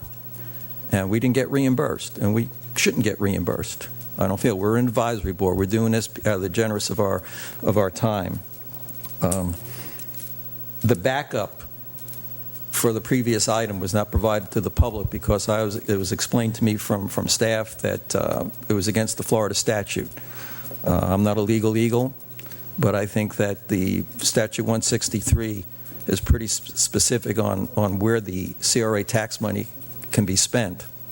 And it's for the CRA board members. They're the ones who can benefit as far as travel and going to conferences. It never mentions an advisory board. Yeah, you guys can go and vote and do what you want to do. I just hope you're not opening yourselves up to an ethics complaint based on this. You're the decision-making body, and that's why you're allowed to use the CRA money to go to these conferences. They are not a decision-making body. They are an advisory board. They're not even quasi-judicial. They're just an advisory board. And to spend taxpayers' money from the people in that district who give you that money out of their pocket, they give you that money, to send them on a trip is maybe it's legal, but it's surely not right. Vice Mayor Katz is a history teacher. I'm going to quote from James Madison. James Madison said, "I cannot undertake to lay my finger on that article of the Constitution which granted a right to Congress of expending on objects of benevolence the money of their constituents." Now, this is not an object, but the benevolence for sending these people to this conference is truly unwarranted. Thank you. Commissioner Ramos, or any further public comments? Seeing none from... I'll go. Okay, well... Commissioner Ramos was next in line, but she'll give it to you. She didn't speak, though. Yeah, I know. You're up. Is it me? Yeah. Yeah, I feel like it opens a slippery slope. We have a lot of advisory boards. There will be a lot of good educational opportunities for many of these advisory boards. I wouldn't weigh any particular one as more important, although some are obviously involved in more activity, but it just, you know, whether it's members of this board or members of our staff that attend this, I think that whoever goes can convey information and get materials and resources and provide an education locally. I just, you know, kind of, David Katz kind of summarized it up. If we're going to spend $5,000 or $8,000, you know, sending individuals on this trip, that realistically might be, you know, one of those housing, you know, fixer-upper programs that we're talking about, where you could give a couple different people some money to take care of, you know, the exterior in some way, shape, or form. So I understand the desire for members to go. You know, if I was to support it, I would say send a liaison, but that would be the extent of my willingness to allocate funds for any advisory board. If there's an event that's seen as an opportunity to gain valuable information, send a liaison max, at least in that version of the rule. If we so pushed it, that means that only one person from an advisory board would ever be able to go if we deemed it. So that's kind of the extent of how far I'd be willing to go if I was going to allocate funds. May I speak now? Yes, you may. Thank you. Okay, so to Vice Mayor Katz's comments, I think one is kind of, we're being a stickler there. I think we can extend that just a little bit more. I would ideally potentially like to send at least 3 members. And basically, the way I see it is, let me ask a question. How many of us on this board right now are going to the CRA conference this October? Is that none? I'm not for sure, but we have a couple of people that like to go to everything sitting up here, so I'm not worried Right. about The it right question I now. asked was how many of us are going in October to that I haven't made FRA up my mind, conference? okay? Got it. So basically, at this point, none of us are going. So meaning that there are funds allocated, and if individuals can go that would come back and bring the knowledge that they learned there, that would benefit the city, especially when we're doing things like sending them proposals from Centennial to look at, when we're asking for them to do certain things that are pretty high level and they need a background in education and information that could help them really make these decisions and give us good guidance and give us good, advice, since they are an advisory board. I believe that we can do that. I'm not saying that we send all 7 as, that the individual from the public commented. We're not going to go spend $8,000 on individuals sending them over to go to a conference. But if we maybe select 2 or 3 that can go, that can learn, that can bring back that information and educate the rest of the board, and we rotate this, especially again if none of the individuals on the CRA board themselves are taking advantage of the opportunity, why not send some people who are willing to learn? We have Linda Cross, who is the chair of that board, who sits here every single CRA meeting, that's learning, that's understanding what's going on, and why not give her or afford her the opportunity to take that knowledge and really apply it and bring it back here. I went to that FRA conference last year. I learned a whole heap of a lot, and I don't think it's a stretch to basically share that knowledge with the people who are sitting here, who are giving us their voluntary time to serve the board, and serve the city and serve the CRA as a whole. So again, I'm not proposing that we send the entire board and we spend a whole bunch of money on it, but I don't think it's a stretch to send about 3 people, maybe yearly set a cap where we only send 3 people. And again, that could be where if none of the members or if some of the members of the CRA board are not going, then we extend that offer to the CRA advisory board. That's my suggestion. I would hope that kind of eases the fear of individuals in the public and on this CRA board here that we're not loosey-goosey with our CRA tax dollars, and that I think they're actually benefiting and allowing for people to really come back and bring back knowledge to the city. Chair, let me make this final observation. We have Mr. Polak in the audience, who's the assistant chair of the CRAB board in the audience tonight. Thank you. Okay. I looked up the quote, and the reason that he said that, it was regarding spending taxpayers' dollars to help French refugees from the Haitian Revolution from Wikipedia. I know that our city board has community support funds, and part of the new way of government is helping the community. I feel that requiring a report the class is taking, and I think Linda did give us that last year. That was in the minutes of our meeting, and so I think having the report, and I do think it should be limited to 2 of the members, not all of the members, because I do feel that the total sum would be a lot of money of taxpayers' dollars, but 2 so that they could spread the information. We've had new members on the CRAB board, and so I think it would be up to the CRAB to vote who they want going up to the FRA conference. I'd like to see it on a rotating basis if possible. Right. Yeah. Give the first ones, first Right. choice who haven't gone before. Mm-hmm. Yeah, and so that's why I'm leaving it up to the CRAB board to vote. And then the other discussion we had is regarding the mileage and the food, payments. Do we still want to move forward with that as well, according to the city's travel policy, or do we treat it more like the advisory board and not, and just pay for the registration and the lodging? That's the majority of the expense, the lodging and the registration. So I think if we at least take care of that, then we've helped a majority of the travel expenses right there already. We have more public comment. Yeah, co-chair of the advisory board. Okay, on sending us to Orlando, most of the board works, and we need probably a couple of months in advance so they can get their schedule for October. Yep. Me in October, I don't think I'll be able to make it. I got other engagement, so that's a good idea. I think we should learn things that when we come back and vote on stuff, we should be familiarized with it and how the laws work. I think it's a good idea, but like you said, maybe 1 or 2 person a year, because most of the people are working. Right. Like me and Linda Cross, we retired, so we can go whenever we get.